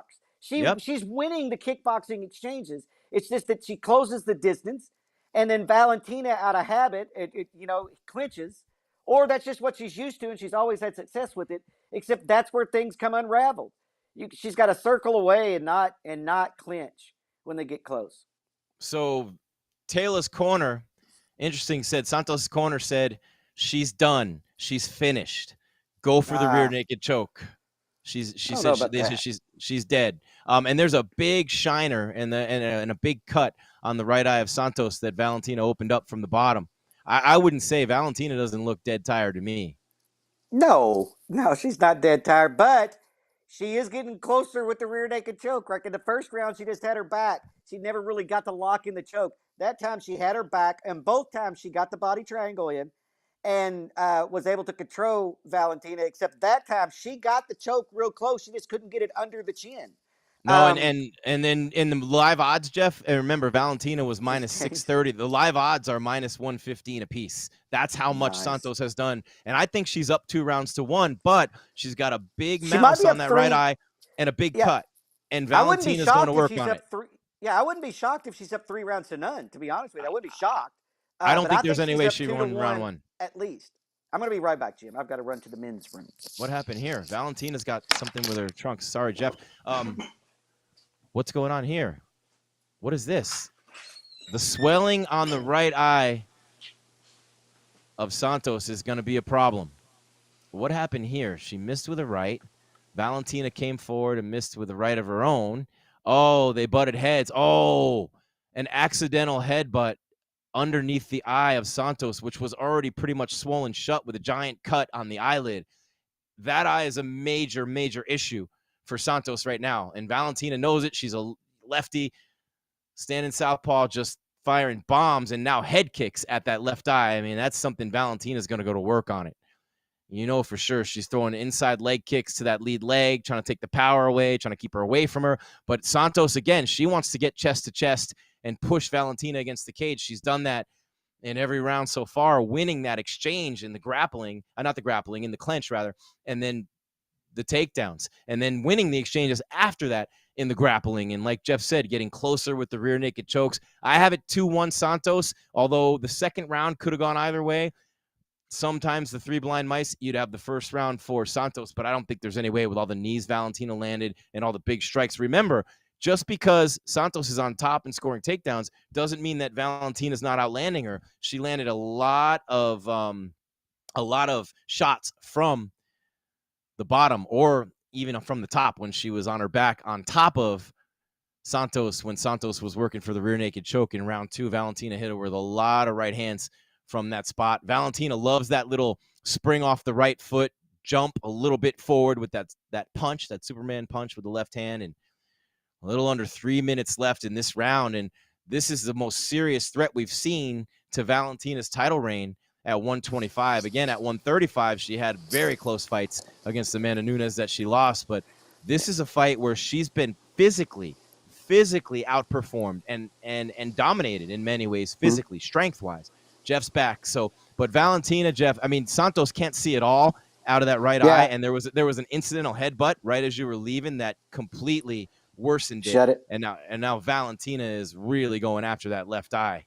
And Santos can't see out of it at all. Yeah. I saw her, she's targeting it and she's landing kicks to the body on that side now. Ooh, and punches, yeah. Valentina needs to stay out of the clinch position and just use striking, kicks. Like you said before the round, kickbox, right? Yeah. She's the better kickboxer, but in the clinch, she is getting muscled and taken down. And then on the ground, Santos is maybe better than people gave her credit for. She's number 4. I think the ladies ahead of her are watching this right now going, oh, shit. I know I would be. Yeah. I mean, Valentina is clearly winning this round, or for what I've seen. But she might need more than 2 rounds. She might need a finish. We don't know how that first round was scored, but I would say the second and third round were definitely Santos's rounds. Valentina continuing to go and is usually, strong. Physically strong, goes with a good chin, and we're seeing that from Santos here. Great chin. She's taking a lot of shots, and she's eating them. If it weren't for that eye, she'd be okay. And I know that's a lot to say, but remember, the headbutt was a big part of that. Yeah, I mean, she had the swelling underneath the eye. Now I don't know if it's completely closed or not. We'll know between rounds. But Valentina's landing combinations now at will. Man, this 100+ heat wave in the Southwest, my lips are completely dried out, man. I feel like my lips are made of whatever a cactus is made of. But I know you got a heat wave out there too, but at least you got a little humidity. We're just drying up out here. Like turning me into beef jerky. And look at this. Santos again at the very end of the round with 18 seconds left. Chest to chest with the trip. A very late takedown. I don't think that's enough to win the round. But again, That's the last impression for the judges. And so many judges have scored rounds for fighters just based on one takedown. You see it all the time. So Valentina dominates this round. And somehow, some way, Santos gets that late takedown. She's unbelievable. This girl she's not afraid of anything. She came in going right at her, running at her, throwing combos, and she has got to feel like this is her fight. But I know they're majorly concerned about this eye. They're working on it right now, and that's the big concern. That's it. That's really it for Santos. And Valentina, that headbutt was brutal. You're going to see it. I don't know how far you are behind me, Jeff, but they just showed a replay of it. You'll see it in a few seconds. Well, I'm trying to see how closed that eye is because it looks like she can see out of it, but it's badly swollen. Badly swollen. Let me know when the round starts. I just saw the timer up there. Thank you, Scott. Yeah, that was just an accidental head cut. It was actually Santos that was leaning in, right after Valentina had thrown a right hand, and as Valentina was exiting the pocket, their heads collided. That was unfortunate. Oh, they've done wonders on that eye between the round, though. I don't think she can see out of it. Well, maybe a little bit on the inside, but we've got this round starting in a minute. We've got the chat room full. We got Caleb, we got Rico, we got Rotten Zombie 1313. We got you. Don't worry about it, guys. They're saying they're trying to follow on social the best they can. We got you here. Okay, It's round number 5. No one in the world thought Santos would make it to round number 5 if they weren't on her team or in her corner. But here she is against the legend, against the great champion. Valentina Shevchenko's title reign is in serious jeopardy. This is the only time and it's crazy been in serious because, jeopardy. Yeah, and it's if Santos. you look at these two women, Valentina doesn't have a mark on her, but she's probably the best case scenario. This is tied up 2-2. Mm-hmm. For Valentina. Yes. I think round 1, Valentina, 2 and 3, Santos, and 4, Valentina. Maybe 2 for Valentina. I'm just going to say. I'm not just saying round 2 was definitely Santos because Valentina landed a lot, but the live odds are reflecting that Valentina was about minus 245 and plus 1 something for Santos. But Valentina really going at her, looking for the throw and the takedown. She got it. Man, Santos is strong. Santos almost reversed it while she was being thrown, and now she reverses it on the ground. Wow, this could be a disastrous decision right there, Jeff, by Valentina Shevchenko to go for that throw and try to, it's almost like an ego thing. I'm gonna prove that I'm better than you here, rather than stay outside and win the fight. Yeah, and she's in bad shape for a rear naked here again. Yeah, that headlock kind of throw leaves you. I mean, you're just asking for your back to be taken. It's not. It's probably not something you want to do regularly. Valentina reversing though, and standing up. Wow, that was high level from Shevchenko. Wow.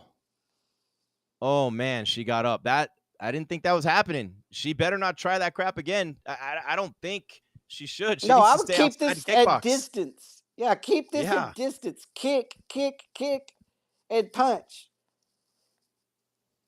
Does Shevchenko need a finish to win this fight? Is what Bisping's asking. That's a good question. That's a good damn question. I don't know. I don't know how they scored the first round. I don't know how they scored the second round. There's no question the third round was all Santos. The fourth round was pretty much all Valentina. The first round I felt could go either way. The second round I felt like could go either way. And then this round, I feel like Valentina's landing, more strikes. Oh, double leg from Valentina, and she's on top now. Wow, Valentina Shevchenko. I mean, she's got guts. Obviously, she's a champion and a legend for a reason. And she's now, I think, trying to take the will of Santos. And let's not forget, Santos has done nothing at all striking-wise. And that we have to make sure we point that out because there's nothing there striking-wise from Santos. It's takedowns, it's choke attempts, it's that. But, it's not.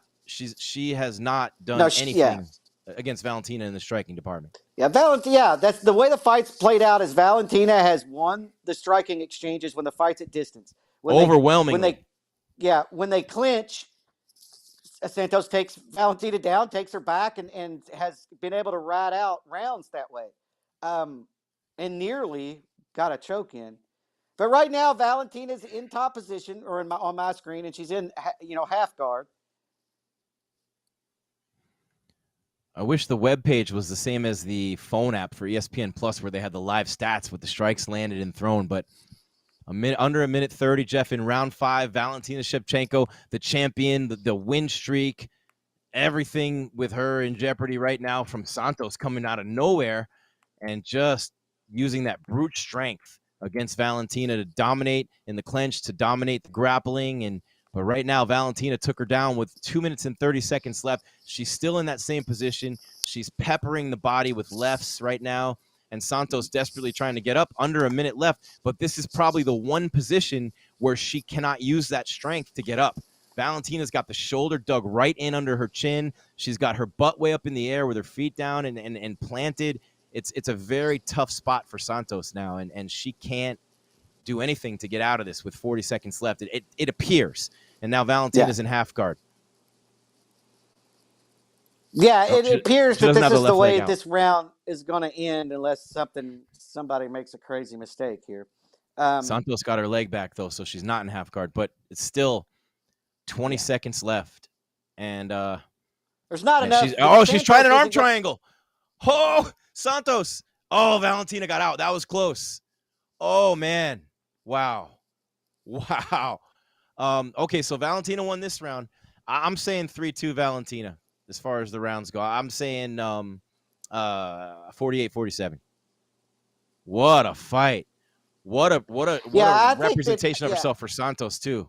Yeah, I think Valentina won 3-2 as well, because I think the second round could have went either way. But I feel like Valentina had more control in that round. Like, Santos didn't get that takedown until after, under 2 minutes remaining in the round. So we'll see, man. We're gonna see. The judges are gonna make a decision. No, but I'll tell you what, man. I mean, what an opportunity for Santos, who, us included, or me, I won't throw you under the bus, but me, I'm sitting here going, oh, there's no one else left to fight her. She got the shot way too soon. She sees the opportunity like nobody else has against Valentina Shevchenko. And matchups and styles make fights. And this matchup in this particular style was a big problem. We wondered what the blueprint would be to beat Valentina. And if Santos had any kind of striking at all, Jeff, she wins this fight. She's getting the belt. So someone watching this right now is going, okay, I can beat her if I'm stronger, and I can beat her in the clinch, and I can beat her on the ground. If I can strike at all, I have a great chance against Valentina. So even if Santos doesn't get the win, I mean, you could say that she may have earned a rematch. I mean, you got Chikagi in there, and you got Murphy ahead of her, and I don't think she'd get an immediate rematch if she loses like Valentina would. But, I mean, she made the case within 1 or 2 more fights. She's going to be fighting her again. Yeah, probably. I mean, it was an interesting, because Valentina, it's what she does. She gets off combinations. She throws straight punches. And whenever you step forward, she clinches you and takes you down. Except this time when she clinched Santos, she wasn't able to do what she normally does to people. And so that was an interesting thing. Valentina's going to have to change that go-to clinching right after an exchange.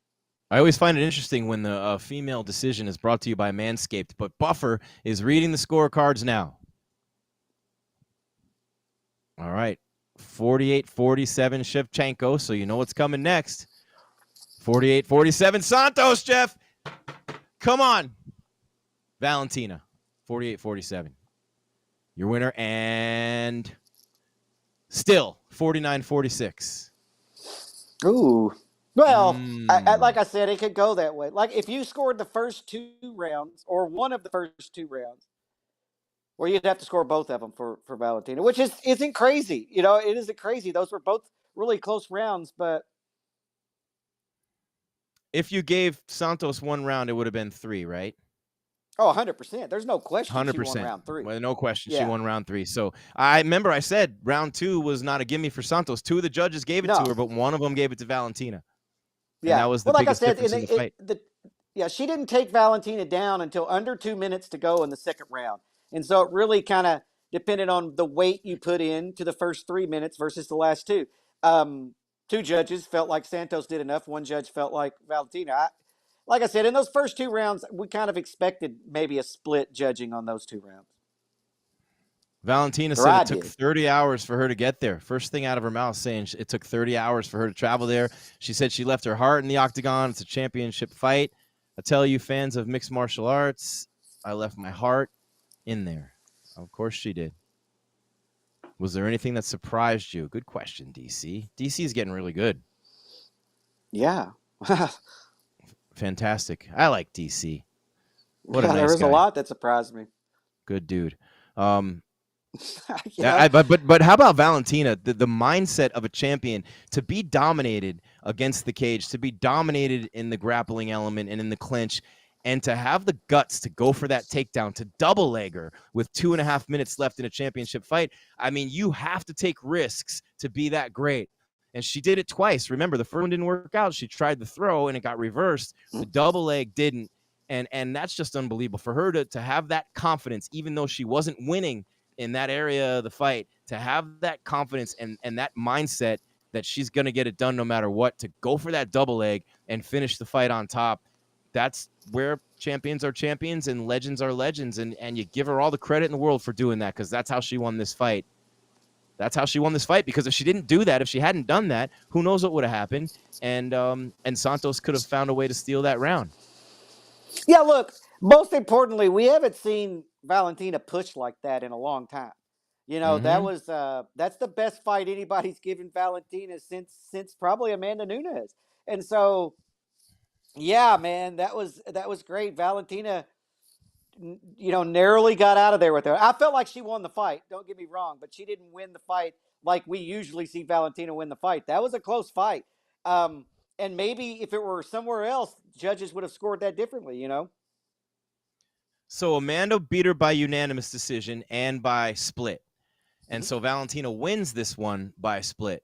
So even though Santos lost, would you say that she, I don't want, how do I ask this? Because Valentina obviously lost the Nunes fights, but with the way that Santos performed tonight, I don't think I've seen anybody push Valentina so hard and give her that much trouble in an area like that. And to beat her at her own game, like I've never seen anybody do that. If she, like I said, if she had any striking at all, Jeff, she's got the gold right now.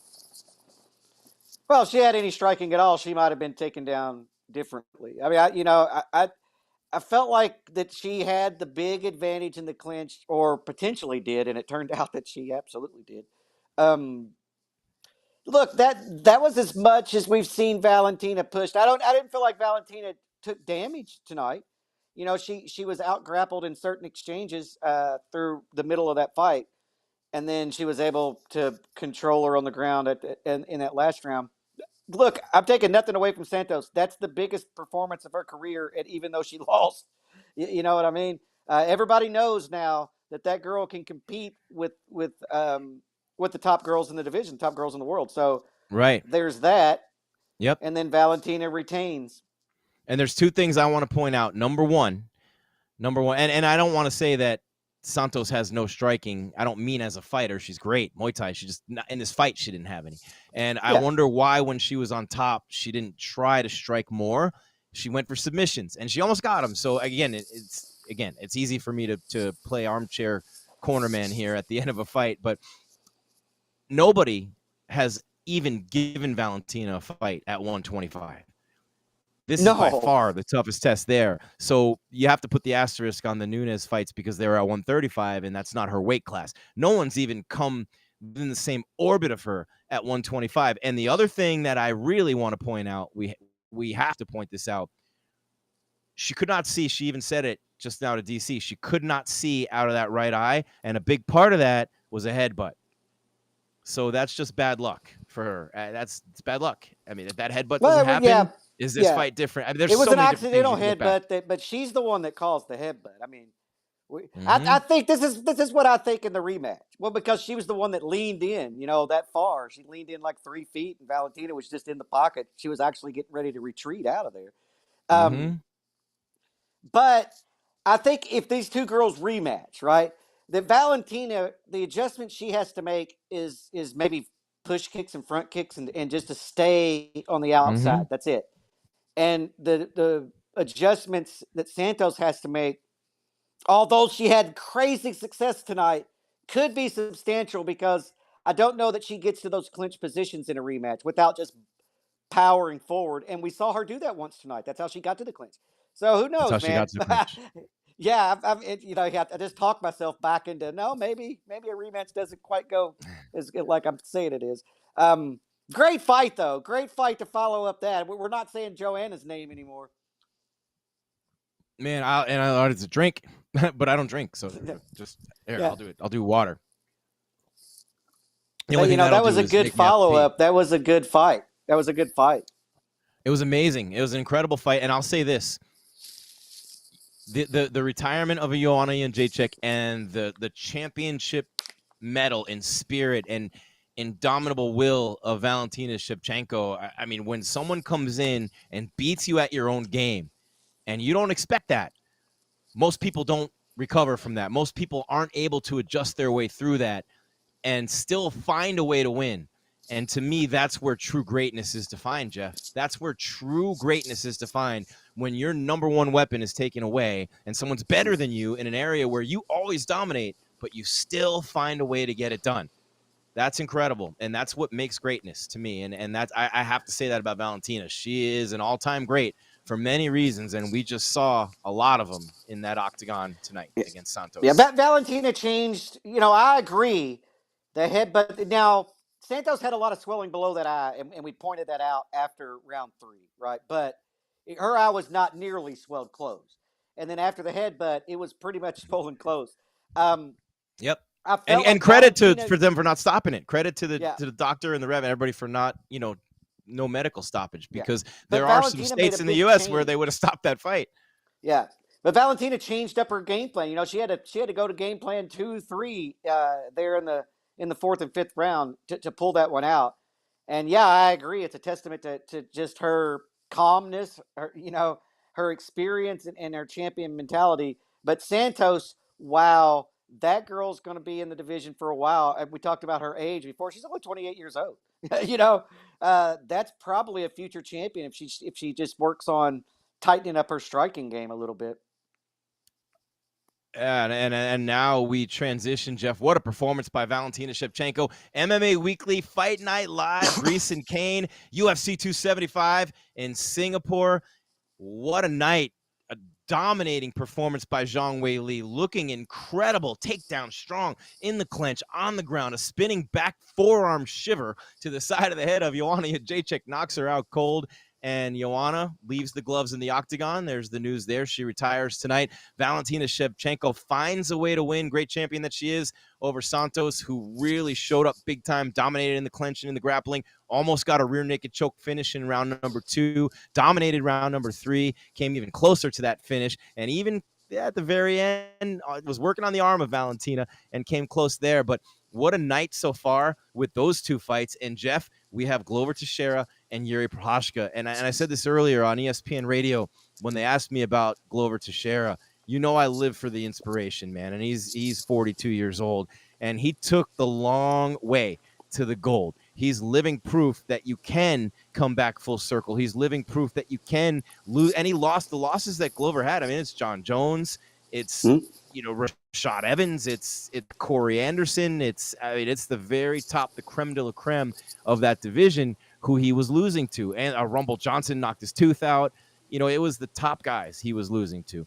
And he turned it around and he ripped off this win streak, and then he hit Anthony Smith, and then he got Santos, and then he got Jan Blachowicz and finished him, dominated that fight. And I didn't think Blachowicz looked like Blachowicz that night, but Glover Teixeira had nothing to lose, and he made his biggest dream come true in his 40s. And I love that story, but I don't know if the guy he's fighting tonight, Jeff, is actually human. I want to pull his hair. I just want to get that on the record. I really want to pull that thing. And if I fought him, I probably would. But it's brilliant marketing. But let me finish just real quick. I want to finish my point. I'm sorry. Go ahead. This guy, when he hits you, Jeff, when Jiří Procházka hits you, I mean, you're literally, you look into the eyes of the people who he just hit, and they're not there. I mean, he dehumanizes you with those fists of his. He's got that much power. Yeah, the guy is a finisher for sure. Look, I just think that Glover, even in his last fight, although he won, you know that fight went. Everything worked out perfectly from the way his opponent approached it to everything. You know, that's not going to happen tonight. I just don't feel like it's going to happen. Glover is too slow to defeat Jiří on the feet. On the feet, that is. Now, if he gets a takedown then here early, then yeah, man, he can retain that belt. I just don't feel like that's going to happen in this fight. I feel like youth and speed is going to prevail, and it's going to end early. I think this is going to end in the first round. Yeah, and I said I didn't think Glover's age was as big a factor as Jiří's power and that striking. And here comes Procházka out to the octagon. And when I said I want to pull, I of course I'm kidding. I'm kind of kidding. And look at it; it makes you want to pull it, but it's brilliant marketing. It really is on his part. The thing is, he hits like a heavyweight, maybe even a super heavyweight. And he grew up at 6 years old. His father died, but he played every sport where you get down and dirty, every sport where you fall and break bones and sprain ankles and do everything and hit your head. He's from the Czech Republic. They have a different mindset. Father dying at 6 years old. One of his friends showed him videos of Fedor and Krokop, and then he started training. So I guess if you want someone to start training, show him videos of Fedor and Krokop. That's not a bad way to get him going, right? And he becomes the risen light heavyweight champion, started with the Gladiator fighting championship. But this dude, Jeff, when you think about it, it's literally he is a beast of a human being. He's got 25 knockouts in his 28 wins. I mean, what he did to Fabio Maldonado in that second to last Risen fight was almost criminal. I love CB Dalloway. That's one of my guys. He knocked CB out cold in the first round. He TKO'd King Mo. So for all those people out there who are saying he hasn't fought anybody in the UFC, or look at the Risen fights against Lawal and Maldonado, who actually beat Fedor, even though they didn't give him the decision. CB Dalloway, veteran UFC guy who had some big wins. But then what he did to Volkan, I mean, that was just almost inhuman what he did to Volkan Ozdemir. And Dominic Reyes just got beaten half to death by Jiří Procházka. And that's interesting to see because Reyes is a really tough dude also. And he just got obliterated, and he only lasted into the second round. Jiří went to the third round against King Mo, Jeff, and he went to the third round against a guy named Mikhail Machnatkin and another guy named Martin Sulk. He's been to the third round 3 times in his entire career in 31 fights. Think about that for 1 second. 3 times in 31 fights, he's seen the third round. Yeah. I know. Look, I did a semester in college in the Czech Republic, in the Olomouc, Czech Republic. So I kind of pull for Jiří just secretly anyway because I like to see people from the Czech Republic do good. They got their independence in 1989, you know, and so he's a part of a different generation. You know, there's a huge generational gap in the Czech Republic between the old Iron Curtain people who are the generation above me and the new kind of freedoms, you know, the people who have freedom below me. The Czech Republic's a great place, though, especially if you like beer. But I always kind of pull for people always say Prague is the best city in the world that nobody talks about. That everybody 100%. Talks about Paris and London. Everybody raves about Prague. I'd love to go there one day.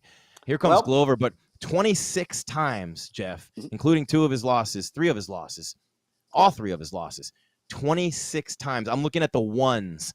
In the round columns, 1. 26 of his 31 fights ended in round 1. Yeah, the guy's got a lot of power. You know, he's got a lot of power, and he comes from weird angles. He's not an orthodox fighter by any stretch of the imagination, and so he's unpredictable. And sometimes that's all you need is just a little bit of unpredictability, and to get over that edge, to get to surprise people, man. Because everybody pretty much trains, the same way.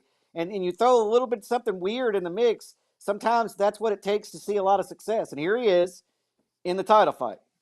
And I love his energy. I love his passion. And when I say I want to pull his hair, I don't mean that I don't like him. I just don't like that. I'm not a fan of the man buns anyway. And that's not a man bun. I don't even know what it is. It's like a man I think stalk. It's supposed to be like a samurai. I think it's yeah, it is. Yep, because and that's a thing for him. He's I read this. You know, I gotta show off the preparation here, Jeff. I mean, what do you do it for, right? You got to show off the prep work. So he is a follower, and this is something that's pretty cool. I mean, he's a mixed martial artist, right? So he's a follower, a well-known, devoted follower of the Bushido principles, the samurai moral values, and the Miyamoto Musashi's teachings and philosophy, especially the Musashi's The Book of Five Rings, which Prochazka considered as a life-changing book for him. So that's where the hairstyle comes from. It's a deep-seated belief and a deep-rooted belief. So there you have it. There you You're go. only going to get that here on MMA Weekly. There you go. It's interesting. It's interesting. I mean, look, it stands him out. Would Liddell have been as big a star without the mohawk? That sometimes it's just the little marketing gimmick that puts you over the edge and makes you a star, to the superstar level. Who knows, man? I think it's kind of weird looking, but look, after you see the guy, you never forget him, right? No, and you think about him, he always is talking about BJP. That's his mantra, which is Bombi Jacques Pica, which means bomb the shit out of him. That's his mantra. So, and that's what he does. So, you know what I mean? It's the mindset is pretty much what dictates everything. And his mindset is literally destruction. But when it's deep-seated and deep-rooted in the beliefs of the samurai warriors, man, I mean, that's just another reason to love this sport. Really. Let me know when it starts. Okay, he does get a little wild, and that's going to leave openings for Glover to exploit. So this is whenever I say I expect this to end early, and I think that Jiří's going to win it. I'm not at all counting Glover out of that situation. I'm kind of talking as if I'm a betting man. I'm throwing money on Jiří. But the reality is Jiří gets wild, Jiří gets out of position, and Glover can exploit that. He can, and we're not talking about Glover. We're falling in that trap, and he did his walk, and he's in the cage, and the announcements are about to begin. But when you think about Glover Teixeira, he's 13 years older. He's given up 4 inches in reach, and again, you're fighting a headhunter. But you're right, he does get a little wild, and Glover Teixeira is brilliant with takedowns and brilliant jiu-jitsu, brilliant grappling. He's a 7th degree black belt in Kempo. He's a 5th degree black belt in Kajukembo. In words I can't say. He's literally everything that you would imagine he would be at 42 years old at the top of the sport. To win a belt at that age and to do it the way he did, like he didn't just beat Jan Blachowicz, Jeff. He dominated Jan from the start of that fight, and Blachowicz was on a major roll. He was on a tear going into that fight. No one gave Glover a chance. I was laughing and saying it's ridiculous that he even got a title shot, and he made me eat my words. Well, I think that Jan approached that fight as if he gave Glover zero respect, and he paid the ultimate price for it.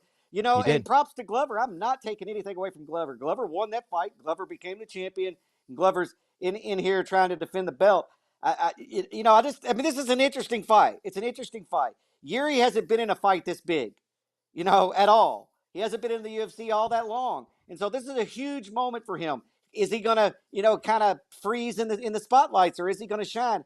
Glover's got speed against him. He's got youth against him, and we'll see. We'll see what happens. But he does have a better ground game.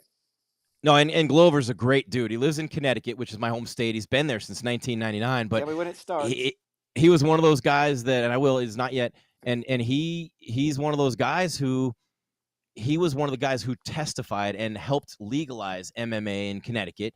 So he's got that, on his resume. And then you remember in 2014, he goes to Capitol Hill to meet with John McCain and Harry Reid, who they're naming the airport after in Nevada. And, of course, the late John McCain from Arizona. He went there to testify on Capitol Hill about brain injuries, and he's done stuff with breast cancer. He's a unique dude. He's a man of the world. He might even be, one of those Renaissance dudes, and I will say this, over the age of 40, he's the UFC light heavyweight champ, and he can do it all. He's seen it all. He's been in there against every killer you could possibly imagine from Jones on down. He's trained with Chuck Liddell for years. I mean, this dude is, and people are saying Jiří has no experience, which is not true, but Glover certainly has a heck of a lot more. Yeah, and Glover's one of the few people in this industry that, nobody has anything bad to say about, right? I mean, you can't find anybody to talk bad about Glover. When did we see Glover? We saw Glover at who was he there with at the Apex when we were there that day a while back? I can't remember who he was there with, but I actually went up to him and gave him a hug, and I hardly know him. I've met him like 3 times. I'm like, dude, you just inspired the shit out of me, and I had to give you a hug because your story is incredible, and your indomitable will. I mean, it's just more proof, Jeff, that no matter what happens in your life, you can bounce back and you can achieve your goals. No matter how many times you get knocked off, you get back on. I mean, how many people out there see Glover do that and get inspired in their own lives? And I mentioned that to him, and he just couldn't have been nicer, couldn't have been a better dude. Man, Yuri's huge. Holy shit. Wow. Wait till you see him stand. Wow. Yeah. Yeah, he is a big guy. He is a big guy. Oh, man. Oh, I'm getting shivers here. Come on, let's go. Some main event time, man. I mean, that's just the way it gets. I'm going to get the clock for you, Scott. It's on my mind, and here they come. Bang, start the clock. Round number 1, light heavyweight title fight. Prochazka, the headhunter. Teixeira, the wily veteran, the jiu-jitsu ace, who's also a brilliant striker. Between these two, they've been everywhere. The former risen heavyweight champ, or light heavyweight champ, Jiří Procházka from the Czech Republic. Glover from Brazil, but fighting out of Connecticut for a super long time, over 20 years now there. And I mean, Jiří just so unorthodox, circling that arm around. He's kind of similar with the striking, a little bit kind of herky-jerky, like it kind of looked like a Sean Strickland type of movements. But I mean, just, man, he's changing stances, Jeff. This dude is, he's not smooth. He's not fluid. Prochazka. No, but he doesn't it want looks to be. awkward. It's not his game. Yeah. Mm-hmm. Nice jab. Nice I mean, body he shot leaves from openings. Glover. That's for sure. He leaves openings. That's, there's no question. He's also He's got a big accurate with reach his left advantage. hand. He is, but his hands are down, and he's gonna get countered. And now Glover's already got that right leg, looking for a single leg, and he's not letting go, and he's got it. Right down goes Prochazka, and fights are won on the ground very often in the UFC, and Glover trying to get him out of there early with some ground and pound. Yeah, Glover is exactly where he wants to be. He has a huge advantage on the ground, if you ask me. Yuri's hands were down, and I'm worried about a left hook counter, and Glover's already down on that leg, man. He's become so adept at those takedowns and submission wrestler from the beginning, but he just keeps getting better and better with those. And now he's in top position, and he could potentially make very quick work of Prochazka here. This is the worst place Prochazka could ever be, up against the cage. His head against, just ate a nasty left elbow from Teixeira off the temple. I don't think it cut him, but he's taking body shots, and now he's giving up his back. Oh, boy. You're in Glover's world.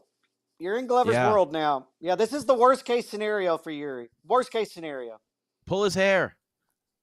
For me, just once, please. No, I'm kidding. But yeah, this is not where you want to find yourself early in the first round, because that takedown came early. We're about halfway through the round now, but. And Jiří was hanging on to that left arm of Glover with both of his hands, like you talked, 2-on-1.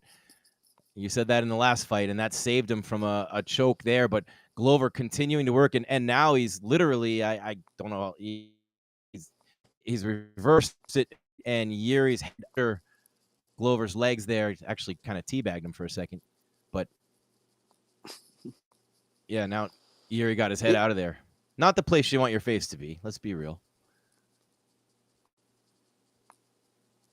No, but he's good safe. Job by Jiří. He's safe there. Yeah,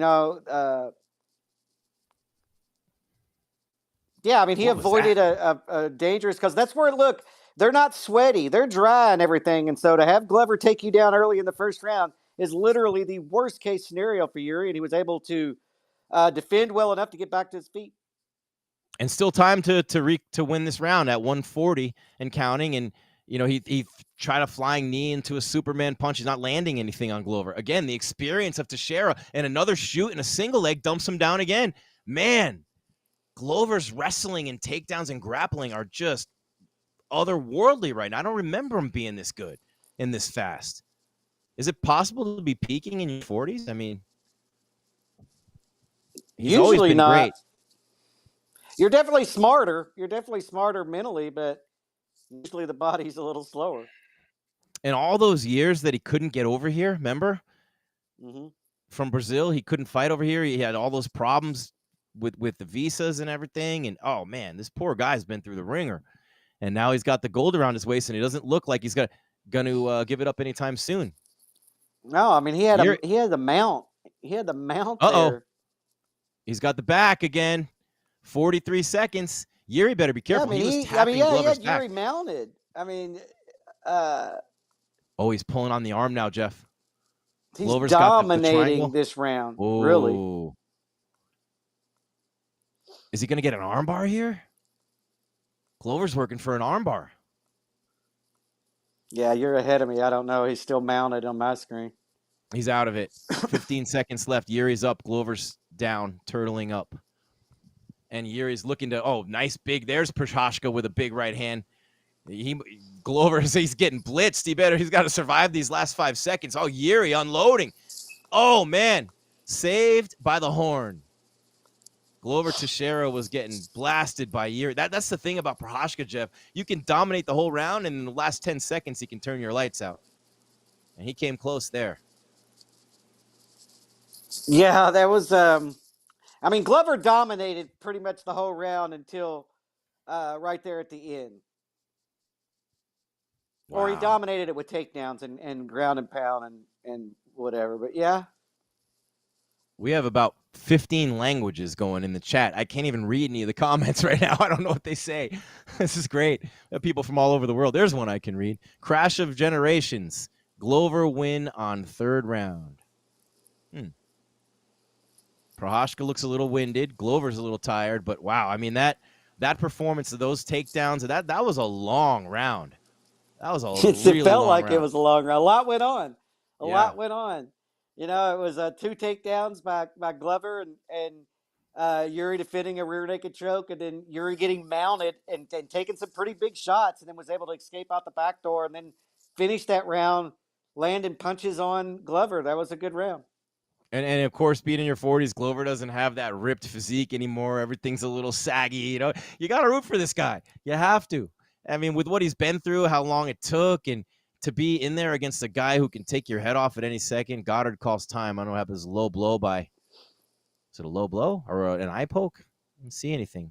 Oh, Yuri got poked in his right eye, but he doesn't want to stop. He's good. He's telling him he's fine. Well, there you go. Wow. Where are we in the second round? We didn't start the clock. 4:35. 34, 33, 32, 30. All right. Oh, nice left from Yuri. Kind of glanced. It grazed Glover's left cheek. Everybody over 40 is rooting for Glover Teixeira right now. We know that. Yeah. It's interesting, though, with those early takedowns like that, then Yuri's not going to be confident on planning on his punches and stuff. And so it's a smart game plan for Glover to get takedowns early and just put that in Yuri's head. Yuri just almost got him with a front kick to the face, though, under the chin. That was close. Glover's head movement's pretty good. His boxing's good, too. Nice left from Glover. So Yuri coming in, Jeff, here's the thing. Mm-hmm. He comes in wild, and his hands are down, and Glover's got those counters all day long. Yep. And Glover's the guy who's smart enough to know exactly when and where to throw it and time it. I mean, he's seen it all. So he's got a better likelihood than most people of landing a devastating counter against a guy like Procházka. Rumble's a lot more controlled. He's just as devastating, but a lot more controlled striking-wise than Yuri, right? I mean, that's what I would say about the difference between the two. They have pretty much equal power. Rumble's got more, but very close. Oh, yeah, that was big right hand from Yuri. Oh, Glover's stunned. You got to follow it. Oh, and a flying knee. Oh, Glover's stunned. This is not good for Teixeira. We're not even at 3 minutes. Yuri coming at him hard. Just crushed him with a right hand, and Glover's really in trouble. Really in trouble. And Glover's going to try to survive here. Turtles up, and now they're grappling Yuri. Yeah, and Glover reverse it? No, they're on the feet. Glover needed to keep him down, though. Procházka starting to really land. Nice uppercut there. Oof. Man, this dude hits hard. Nice right from Glover. Yeah, he looks like he's found his range.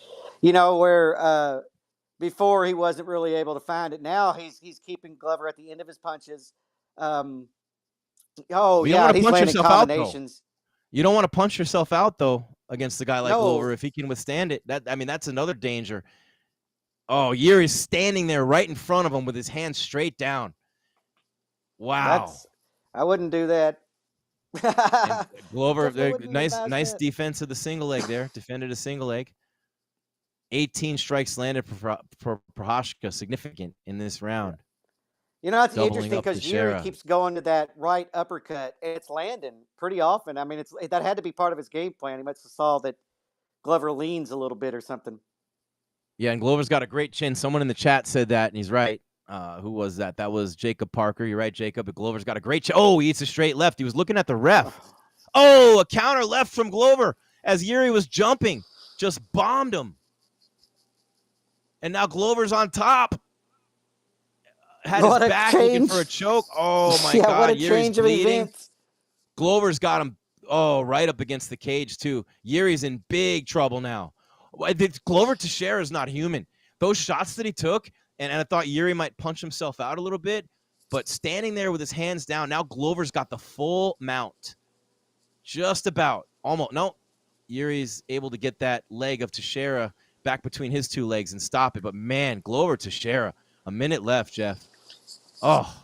Wow. And up to that point, he was getting lit up. He was getting lit up on his feet. He might look better in this fight than he did in the Blachowicz fight. Yeah, I actually probably think that he does, because he's having to work. You know, I mean, he's getting hit. Jiří's landing nice elbow, Glover. a lot of shots. Big elbows from Teixeira. Yeah. Ooh, man, this is Jiří Procházka's in big. There's 25 seconds left, and he may survive this, but. Wow, I mean, Glover might have stolen this round from him. Jiří had this round, but I think Glover just stole it. And now he's got the full mount. He's postured up. He's looking for a finish in the last 10 seconds, landing big elbows. Another, oh, man, okay, end of the round. Both guys took tremendous punishment in that round, Jeff. Both guys ate some huge shots, punches and elbows, both. Ooh, man, Procházka's face, big cut over his eye. Blood everywhere on Jiří. He's not used to this. This hasn't happened to him. And guess what? He's going to the third round for the fourth time in his career.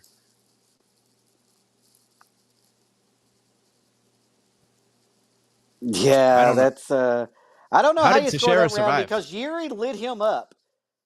Before that fight went to the ground, Jiří was landing combination after combination, uppercuts, and that cut came with like 4 seconds left in the round.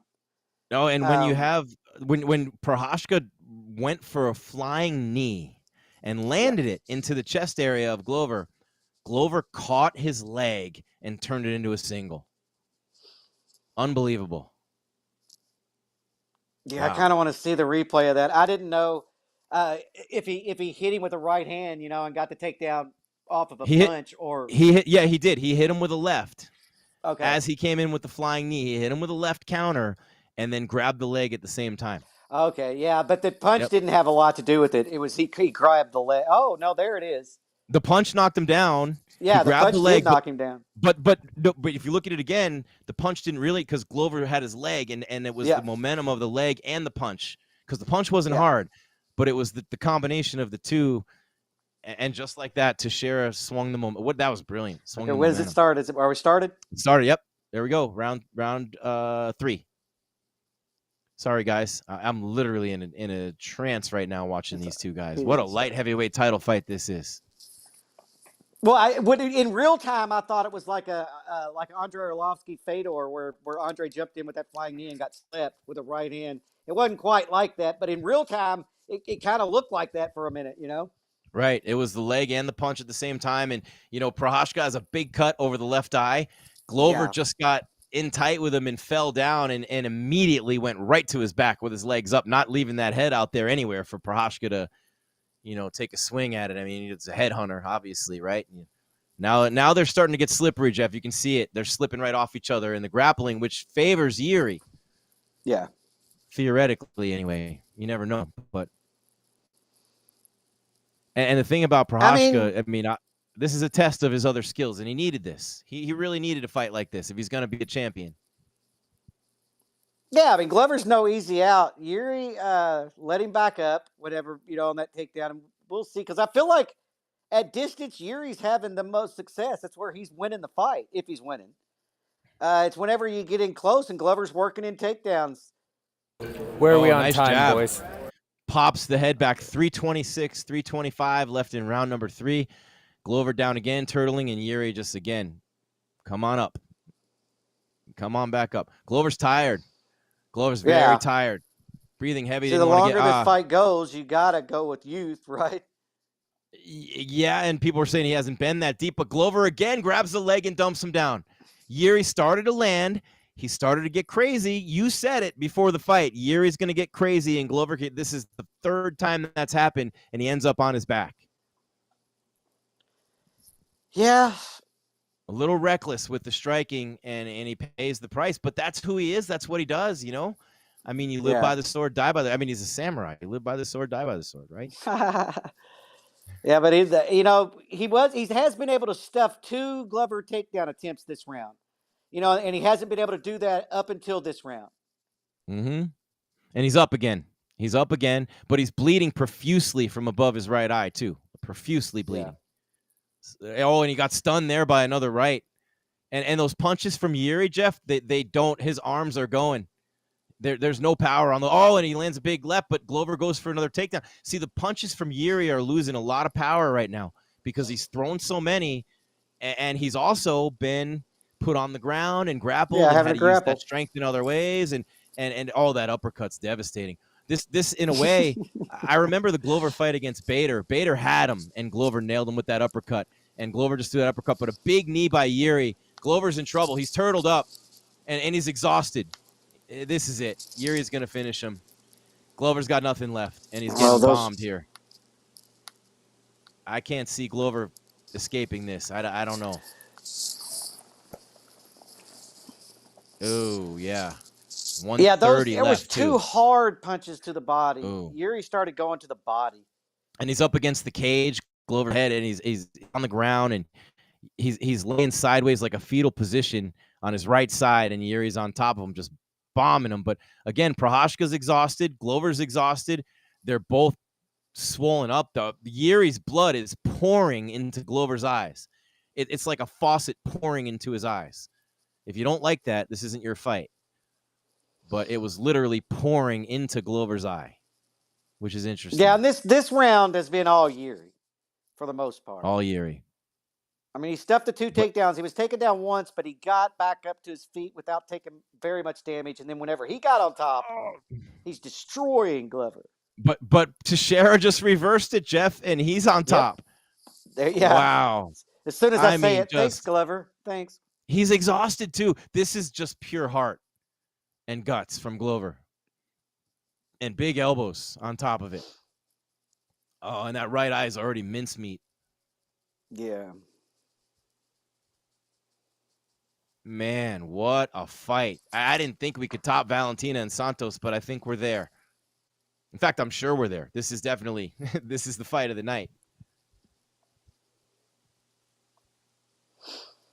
Oh, yeah. 5 seconds left in the round. Jiří's going for an armbar. No chance there. Wow.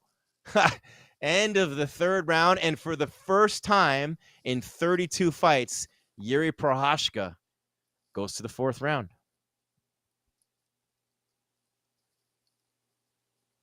Let me just double check that, make sure.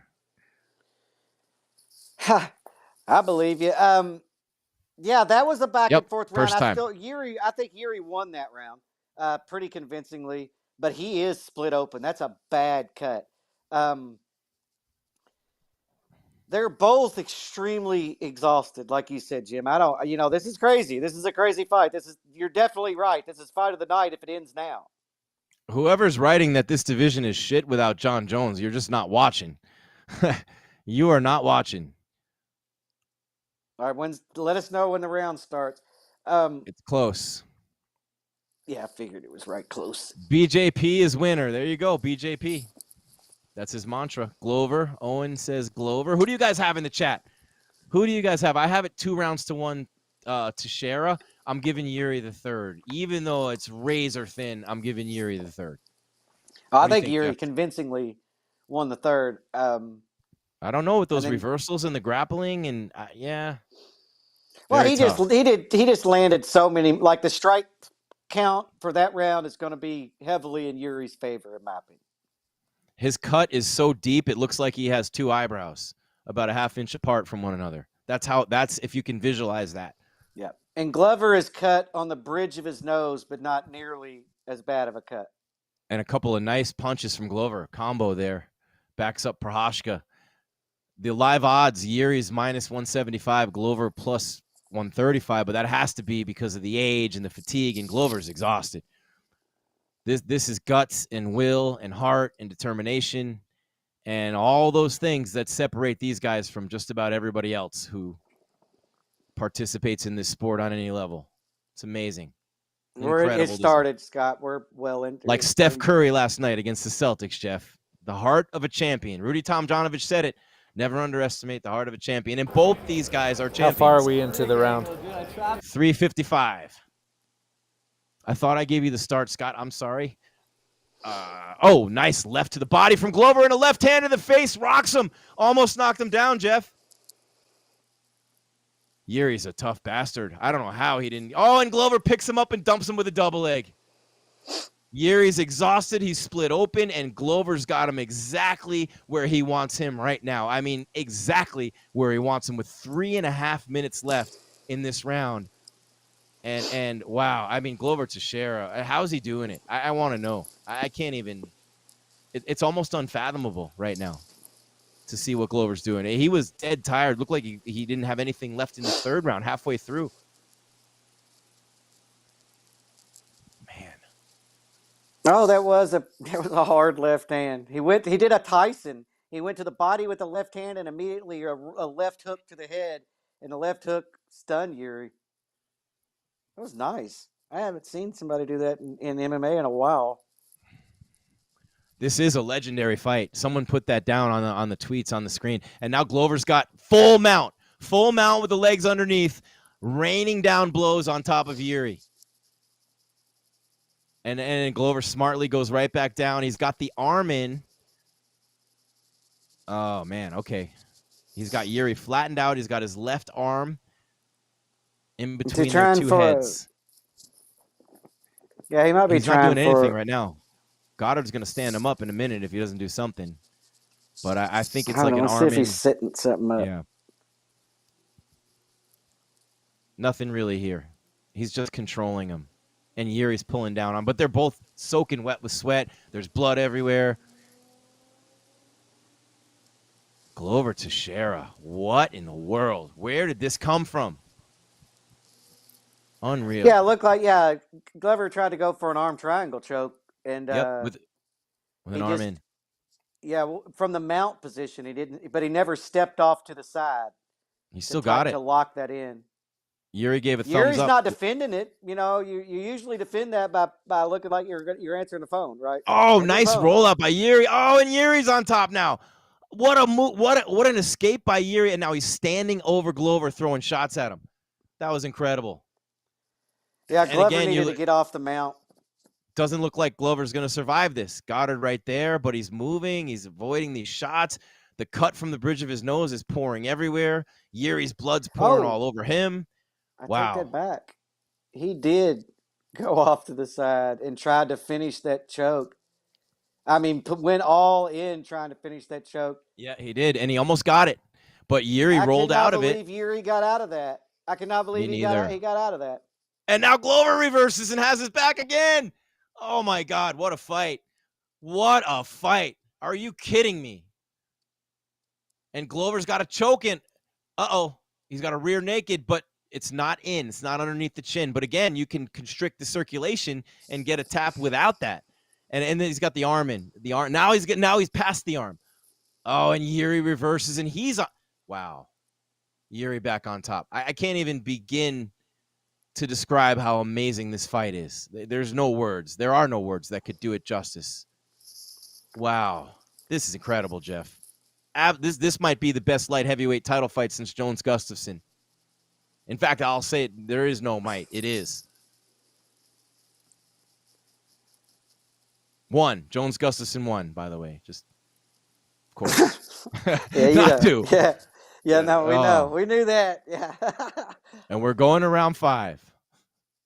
Oh, my goodness, Jeff. I mean, could you put it into words? You're the reversals from these two guys, and it just back and forth and back and up and down, and you're on top and I'm on top. And just unreal.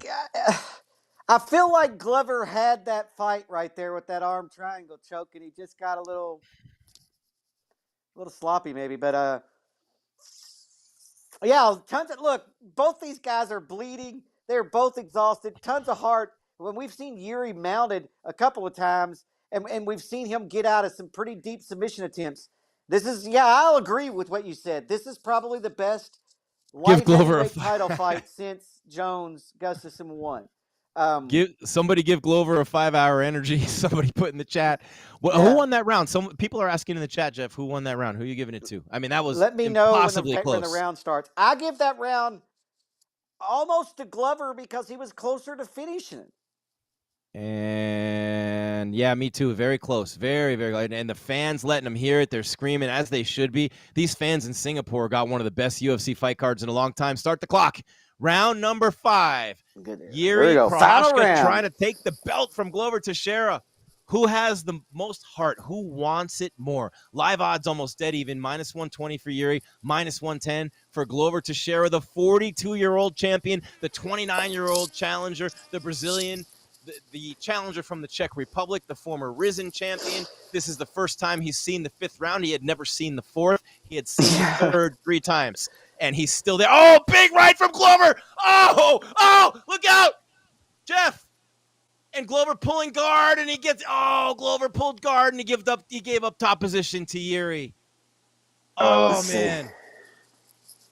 Wow. I'm going to have a heart attack during this fight, literally. This is incredible. I got to see how big. This is going to pass Jones Gustafsson. Only the fact that Jones was so unbeatable keeps that one there. And it was amazing back and forth, and it was all striking. But this one's been everything in this fight. Jiří's been great on the ground at times, which you didn't expect, and Glover's rocked him in the stand-up. And I mean, it just and now Jiří lets him up. 340 and Glover, counting. Yeah, Glover went for a guillotine. I mean, he did pull guard, but he thought he was going to get a guillotine for a second. Jiří's head popped. Too slippery, man. Too slippery to do that. Easy for me to say. It's instinct. Yeah, but he another big right from Glover. Jiří is stunned. Right. This is Rocky and Drago right now, literally. Yeah, I can't believe Jiří eats those. I mean, those are huge. He's eating like 5 clean. I mean, throwing a baseball from center field right hands this round. And the left hook from Glover just popped his head. This dude is inhuman. They both are, but Jiří's chin, good God. I mean, he's not just a power puncher who takes your head off. He's got a hell of a chin, and you got under 3 minutes left, round 5 in a championship fight, and it's Jiří's tapping on the arm of Glover, but Goddard knowing that it's not a tap. Yeah. Thankfully, and Glover looking to turn this into a takedown. Oh, nice job by Jiří. How'd he get out of that? Błachowicz tweets out, what a fight, and he's cage side. Whitaker's there, too. Oh, that was a big lift by Glover right there as Jiří threw a knee. Glover's coming on strong. Glover with another big right hand. Yeah, it's like Glover, Glover's winning the stand-up. He's winning the stand-up, Jeff. Yeah. Sorry, I don't mean to. Wow. No, it's like he saved a little energy. It's like I saved a little for the 5th round because he is absolutely putting together combinations and they're landing.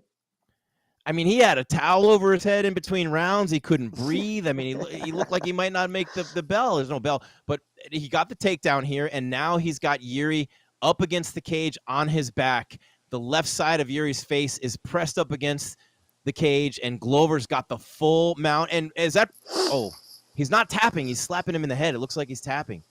I'd be careful with that if I were Jiří, but Goddard knows. Yeah, Jiří's hands down. Jiří has to go back and fix a lot. I don't want to see a finish now, Jeff. I don't want to see a finish. Even if he wins, he has to go back and finish keeping his hands down like that. Glover going back for that arm in choke, but not getting it. He's still got the full mount, though. And, I mean, he landed some big elbows earlier in the fight, and Teixeira is going to be more than happy. But Jiří throws him off, and now he's on. Oh, my God. Oh, my God. I mean, every time you think there's no shot, there's a reversal out of nowhere. It's like, how many 2 counts can you get in a WWE match where people kick this far, you know? Oh, he kicked out again. You know, it's like, that's what they're doing here. It's crazy. This is definitely the best light heavyweight title fight of all time, and it's not recency bias. This is better than Jones Gustafsson now. I'm sorry, but it is. To whoever doesn't like that. Yeah, I'd have to go back and watch that fight again. It's been a while. And you know what else, Jeff? With 40 seconds left, this is Glover Teixeira's fight. I'm going to say it. Oh, rear naked by Jiří's in deep. It's in deep, Jeff. 30 seconds for Glover to survive. No, he didn't do it. He tapped. Jiří got the rear naked choke with 30 seconds left in the fight after taking shot after shot, being pounded. Glover Teixeira is dejected. He's crushed on the ground. I mean, just a little bit of a mistake at the end of the fight, and with 30 seconds left, Jiří Procházka steals the belt from Glover Teixeira in an instant classic, all-time great title fight, all-time great UFC fight, all-time great UFC card, and Jiří Procházka caps it with a submission victory. Oh, that was sneaky. Oh, my God. What a move, though, right? It was a weird because it was almost like a weird Darce choke because he does have his back and he sleeps in the choke from underneath without locking it in this way. And then he locks it in, but then steps to the side and doesn't like put his hooks in or anything. So it was kind of like a weird, reverse Darce choke. That was strange, but it was sneaky as hell, man. Sneaky as hell. It's like by the time I saw that he was going for the choke, it was locked on, and Glover felt, you could tell that Glover was like, oh shit. It was already under the chin immediately. Couldn't breathe. What a fight. And Glover's got nothing to be ashamed of. Obviously, he's going to be upset. And that should call for a rematch. Oh, wow. Oh my God, call for a rematch. Has to be right away. I mean, look at the division, right? Yeah. I mean, Jiří Procházka might be the reason John Jones comes back to light heavyweight or stays away, one or the other. Oh, man. So let me see here. Where are we at? Jiří Procházka, I mean, he's exhausted. Give him credit. He had never seen the 5th round. I mean, think about this, right? Jiří Procházka, Jeff, he only had 2 submission wins in his entire career, and he submits a second-degree black belt with 30 seconds left in the fight. That is absolutely incredible. Glover was on all fours and had both hands on the mat for just a second, and his neck was exposed, and Jiří just seized it. I mean, immediately. Wow. So you have to. I'm sorry, Jan Blachowicz. That weird haircut, Jim. I'm sorry, Jan Blachowicz. Alexander Rakic's injury is not enough. I think Glover gets the rematch before Jan gets another shot. If it's me, that's what I'm doing. What about you, Jeff? Well, yeah, as a matchmaker, because especially considering Glover's age and everything, this isn't something we're going to be able to do 2 years from now. It can't play out. You do this immediate rematch because this was Fight of the Year candidate, regardless if you're going to give it Fight of the Year or not. That's Fight of the Year candidate. That's one of the greatest, not even light heavyweight. It's one of the greatest UFC championship bouts of all time. So I think that you do the rematch.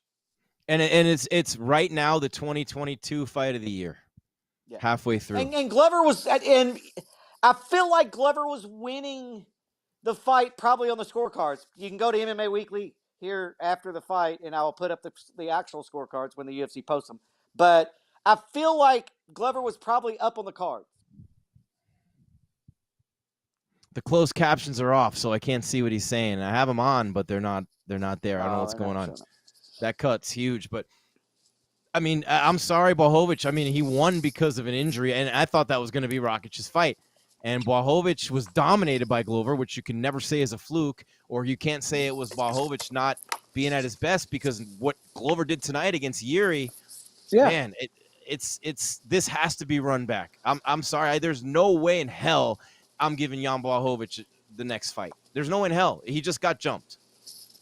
No, I run this back and put Jan as the co-main event in a title elimination bout with whoever the hell they want to do, and then you run them both on the same night. I don't know. I keep Jan out. I would keep Jan. I don't see anybody else. I would agree, except for the fact that there's no one there that's on a roll. Yeah. I mean, maybe the Rakic rematch. I don't know. I don't know, Jeff. No, I agree with you. I mean, I don't disagree with letting Jan wait, but I think you have to run that back. You run that back. You run that back in Brazil. Oh, man. Or the Czech Republic. Run that back in Prague. Run that shit back in Prague. I mean, think about what we just saw. We just saw the first ever Chinese champion put herself in position to become a champion again.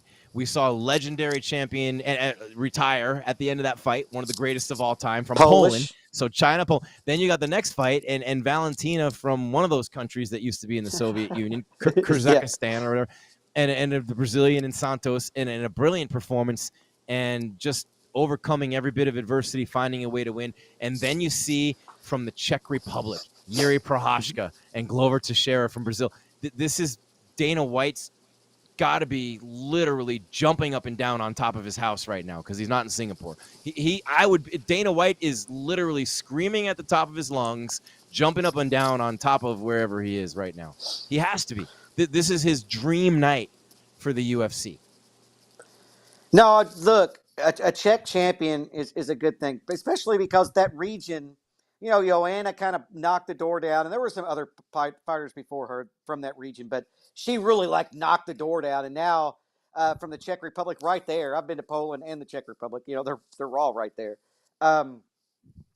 He's gonna get a national parade, man. I mean, I don't think that people really understand just how big that's going to be in the Czech Republic. That's going to be huge. Ngannou, Procházka, right? Mm-hmm. Think about this. You know where I'm going with this. Adesanya, Usman, right? Mm-hmm. Are you catching the theme here? Who's the lightweight? Oliveira, yeah. We still don't have an American champion. Ngannou, we're going all the way down. And you go to Oliveira, and then you're going to 45. Volkanovski. Mm-hmm. Sterling is the first one. And of course, Figueiredo at flyweight. Yeah.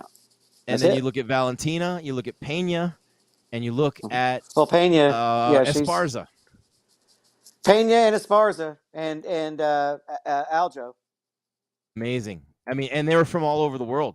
Usman's an American too. Usman's American too, of course, but you know, African born, right? I mean, vastly different continents. Yeah, North America, South America, Europe, Asia. Yeah. What a night, man. I mean, we were sitting there talking about leading into those two title fights. How do you kind of follow that up? That, you know, everything kind of is going to feel like a letdown. Now we've forgotten all about what the hell happened in that fight. Dana went live right after the fight. I missed it. Obviously, we were on, but Dana went live on Instagram right after the fight. I mean, you know, that dude was literally jumping up and down, man, after he ate that hot Cheeto salad on fucking Friday. But I don't know how that one did, but I mean, what a fight, Jeff. What an incredible finish. I still can't even wrap my brain around what these two men just gave us. I have not seen that much heart, that much determination, that level of just pure will from two competitors. I've seen it, but very rarely. And to see, it's like Steph Curry last night in Boston for the Warriors, Joanna and Weili, just an incredible night. And just when you think about, if I'm a female fighter in the 115-pound division right now, I'm scared to death of Zhang Weili because she just keeps getting better and better and better every fight and adding more tools. And again, Valentina, will she ever lose? I mean, there's a little bit of a blueprint after Santos tonight, and then it just be a lot stronger than her physically.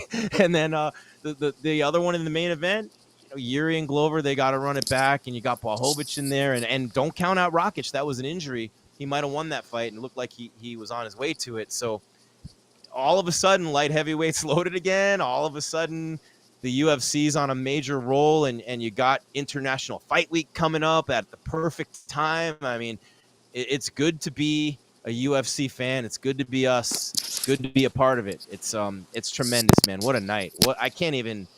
I'm just gonna babble, so I'm gonna shut up and say what an incredible night. I can say I'm speechless, so I better I better practice what I preach.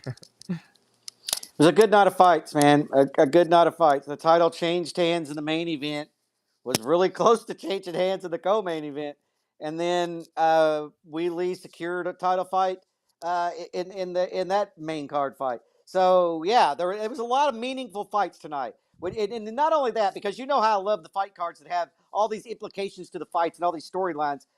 Tonight had that. And then we also got like two wars in the title fights. Incredible. I just there's nothing else that I can say at this point. I don't know how long we want to go or when we want to wrap it up, but I definitely just I mean, we came on for the Coco main. Jeff's got a ton of writing to do, and now he's got the Joanna retirement story to do on top of it. But I mean, this main event, the Valentina story, Zhang Weili, the Joanna's retirement, Jeff's gonna kill me. Good thing we're not in the same room. I'm literally reading off every story he's got to write when we sign off. Yeah, and it's hot as hell. This heat wave's friggin' ridiculous, man. I can't wait to see what you write on MMAWeekly.com, Jeff. Make sure you guys check that out as soon as because there's a lot to cover. The website's on fire. We had our 500 millionth hit recently, and oh man, Jeff, this is a good time for all of us. The chat room was full tonight. I want to say that it's when you see performances at this level and champions with that kind of resilience and that kind of heart and that kind of toughness. Yeah, yes, I can go for a while. I can. That's what she's. No, never mind. But so I better be careful. We're on the internet, but it's interesting, man, Jeff. When I look at what we saw tonight, and I'm still trying to wrap my brain around it. We saw the very best that the UFC has to offer in so many ways, and it was bigger weight classes, on the men's side, and it just I can't even. One of those things that you see it and you take it in, but to truly appreciate this night and this fight card, I'm gonna have to go back and watch it again, and probably again, and maybe a couple more agains after that. No, I put them to bed. I put them to bed and move on to the next one, and then if I got to go back and watch it, maybe had I tell you what, had that not been a finish, I might have gone back to watch it just to rescore it because there's going to be people on the internet freaking out over no matter who was going to win. So I'm kind of glad they got a finish because I don't have to go back and watch it. I still will post the scorecards because I think it's going to be interesting to see where the judges had that. Heading into that fifth and final round. I think it's going to be interesting to find out where they had the co-main event heading into that last round. I had Glover winning until that choke. I thought it was Glover's fight, and I thought he was going to win a maybe a split decision, but probably a unanimous, like a 48-47. But, I mean, Jiří, to his credit, I mean, it's anticlimactic in a way, really, but not. When you think about the way they went back and forth all night. And the one thing that amazed me more than anything was Glover being able to stun Jiří and rock him so many times on the feet. And Jiří took shot after shot, his chin's iron and steel. And then the reversals and the escapes and just the high-level grappling from Jiří Procházka that literally no one saw coming. And he gets the submission finish. It wasn't a lucky submission at the end of a fight, Jeff. He reversed many positions. He literally escaped 10 times during this fight. His grappling is so much better than we thought. He's only getting better if he learns to control himself a little bit more and keep those arms up more and defend himself better on the feet. He's lucky he survived, honestly, tonight on the feet. He needs to learn that. He can put that together. We might be looking at a champion that could make a run like, I don't want to say a Jones-like run, but I'd say a pretty damn good run, because if he can clean those couple of things up, it's going to be really hard for anybody in this division to take him out. I mean, it's going to be interesting to see. I think Jan's a tough man. I mean, I want to see the Glover rematch. Because while Jiří is, fun to watch and everything, he does have huge shows. I mean, Glover's not the fastest dude in that division, and he was lighting him up in that fifth round, and in the fourth round. It's like everything changed, and he is susceptible to takedowns. Although on the ground, he defended himself well and got back to his feet. So that's good. But yeah, I don't know. I don't know. I honestly haven't entertained much Jiří facing a lot of the people yet. I really even haven't processed it. It's going to be interesting. It's new life in that division, though. And so I think that's good. That now we got the title changing hands, and there's all kinds of drama in the 205-pound division all of a sudden. Yeah, and interestingly enough, and Błachowicz just tweeted, Jeff, Jiří, let's do this. The battle for Europe, the Czech Republic and Poland. I mean, that's pretty amazing when you think about it, right? the legendary Polish 100%. fighter, the Checker fight. And so that's another storyline that we didn't mention earlier when we talked about the immediate rematch. But medical suspensions are going to be big in that fight.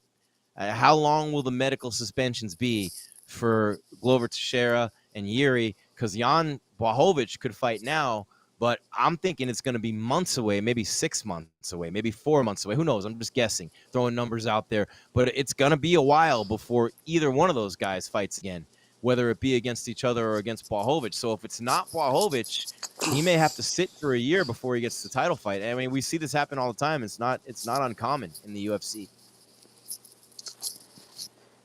No, it's not uncommon. I don't know how long they're going to be out. I mean, Jiří has the cut. I mean, I don't feel like either one of them's too banged up. I didn't see them, really banged up. I mean, I think that they'll have their customary suspension, and then it's just going to be a matter of how quickly they want to get back in there. In my opinion, I think that they'll be suspended 30 or 60 days, and then boom, you could do it after that. But and we don't that. know too. There could be an injury that we don't know about. But right. So yeah, the soonest would be 3 months, maybe 4, right? I mean, yeah. So it's still a while. So Blachowicz could be out 6-7 months or longer. Not out, but if he chooses to sit and they run the rematch back, it could be 7-8 months to a year before he gets that title shot. I would sit if I were him. I wouldn't fight anybody else. I mean, he's earned it. If they give these guys the rematch, I just don't see how you don't give Glover the rematch. That's what I would say. It's not that Blachowicz doesn't deserve it. It's just that after dominating Blachowicz and putting up that fight against Jiří, Glover deserves it more. Well, I don't even think it's not even about deserving it. The Glover fight is hot, right? That's the hot thing that people are talking about now. And Glover's got an expiration date at his age, and so you just do it while you can. That's how I feel about it. Nobody's talking about Jan tonight. Nobody will be talking about Jan next week. So I feel like you strike while the iron's hot. The best thing that Jan can do is to keep doing what he's doing right now and talk, and hopefully get Jiří to respond to him, and then boom, you've got a story. I know. Blachowicz, call me. That's my boy. I mean, it took me 20 minutes to learn how to say his name in an interview. I love that dude, Jan Blachowicz. He's a nice guy. But I'm telling you, man, you got to go Connor. You got to do something right now. You got to tell him you want to cut his hair.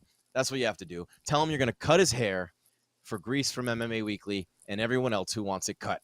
You're going to cut his hair, start there, cut outrageous promo. He doesn't have it in him, obviously, I don't think, Blachowicz to be that kind of guy. But, I mean, that's the only way for him right now, I think, to get this fight. It has to be a rematch of this one.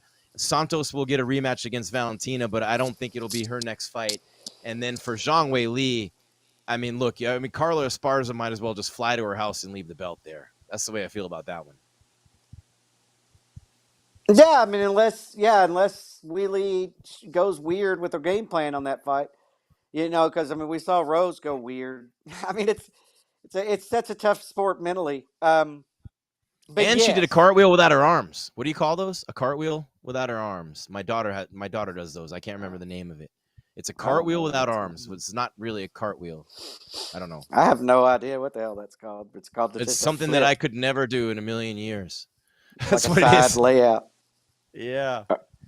Where's my daughter when I need her? But I'm exiting. I got a whole bunch of shit to do tonight, and I like to sleep, but I'm not going to till the sun comes up. So I'm going to go and write up how great tonight was, and you keep giving them good little tidbits and caveats, Jim, and maybe divide even and conquer. Divide and conquer on different platforms. MMAWeekly.com. Jeff, do you want to give us your final thought before you exit Cage Left here?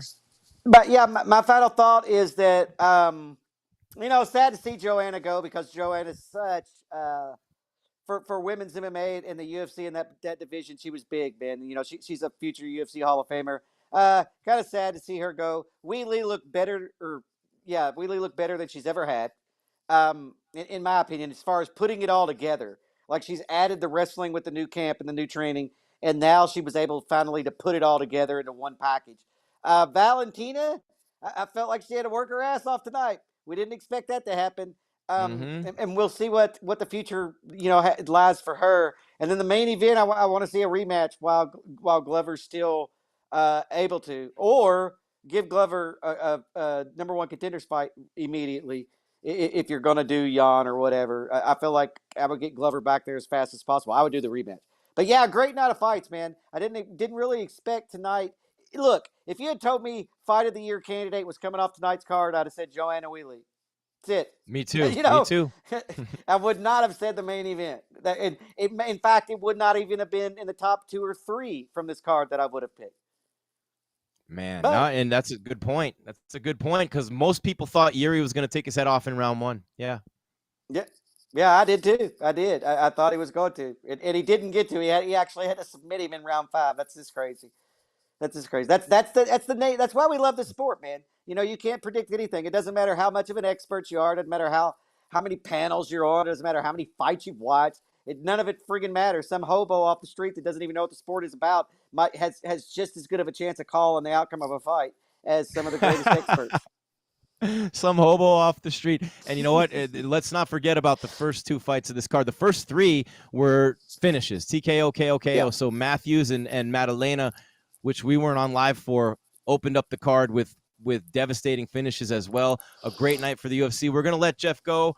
Go do your thing, man, and we'll be reading it later on MMAWeekly.com. All right, man. You have a good night, Jim. Good seeing you again, Jeff. Good working with you again. That's Jeff Cain, the great Jeff Cain. I'll say 20 years with MMA Weekly, bringing you the best coverage in the sport. And if you don't believe me, go read it later on tonight. And Jeff he'll throw in a little complaint here and there about the number of articles he has to do, but he loves it. Don't let him fool you. And he loves the show too. Don't let him fool you there. But it was a great night of fights. And if you think about it for 1 second, Weili with that finish over Joanna Jędrzejczyk, and then the retirement of Joanna Jędrzejczyk. So what we saw was the emergence of the new version of Zhang Weili, because we've never seen this version before, using the takedowns, using the wrestling and the grappling, using the Muay Thai, and winning in the clinch with a big elbow against Joanna Jędrzejczyk, who you thought had the advantage there. So Zhang Weili 2.0 after training with Henry Cejudo and being in camp at Fight Ready in Arizona, and everybody there, Captain Eric, Santino DeFranco, of course, Eddie Cha, and all the people there. But when you think about it, and all the people that trained, Davison Figueiredo was there training too at the same time, and he's the champ, and he just fired his manager. But this version of Zhang Weili, the first ever Chinese champion, the one who carries the whole country on her back, the UFC loves that part of the world, and they're anxious for that. So she'll get that title shot against Carla Esparza. Thug Rose going to have to wait. And after that last performance, honestly, she should. And the way she reacted to it, too. Sorry, Rose, I love you, but I don't know who you were that night or where you came from, because it wasn't you, as far as I'm concerned. And then Valentina Shevchenko and Santos was fantastic. Santos, if she had been able to do any kind of striking at all, fight fans, in that matchup, she'd have the belt right now. But Valentina won at distance, and she opened up the cut on that eye. Then she got lucky a little bit with that headbutt there, which really closed the eye shut, and that changed things in a big way. And so when I think about that, Santos bullishly strong. Valentina had never even had much of a challenge at 125, and she was pushed to every limit she had. But the champion, like champions do, with the double leg takedown after being dominated in the clinch, after being dominated on the ground, which never happens to her, she found a way with the double leg takedown with 2.5 minutes left in the fight, did enough damage from the top position and held her there the rest of the way to get another title defense and keep that belt. A tremendous, tremendous job by Valentina Shevchenko, and Santos showed up and showed out. Absolutely phenomenal fight there. And that one literally went the distance. Zhang Weili dominated Joanna. Joanna retires. Legendary career comes to an end. More on that in a minute. But then Jiří Procházka from the Czech Republic against Glover Teixeira. I mean, your heart breaks for Glover because the story is so incredible. To come full circle, to lose to Jones, Rumble knocks your tooth out. You lose to all the top guys, almost all the top guys in the light heavyweight division. You reinvent yourself a little bit more. You keep grinding. You bring in new partners. You just keep going. Isn't that a lesson in life? You don't lose until you quit, right? Kobe Bryant loved losing. He said that he didn't love it, but he said he loved it after because you can immediately identify where you need to get better. Glover had some areas where he needed to get better. And again, he's fighting the best guys in the world every time out.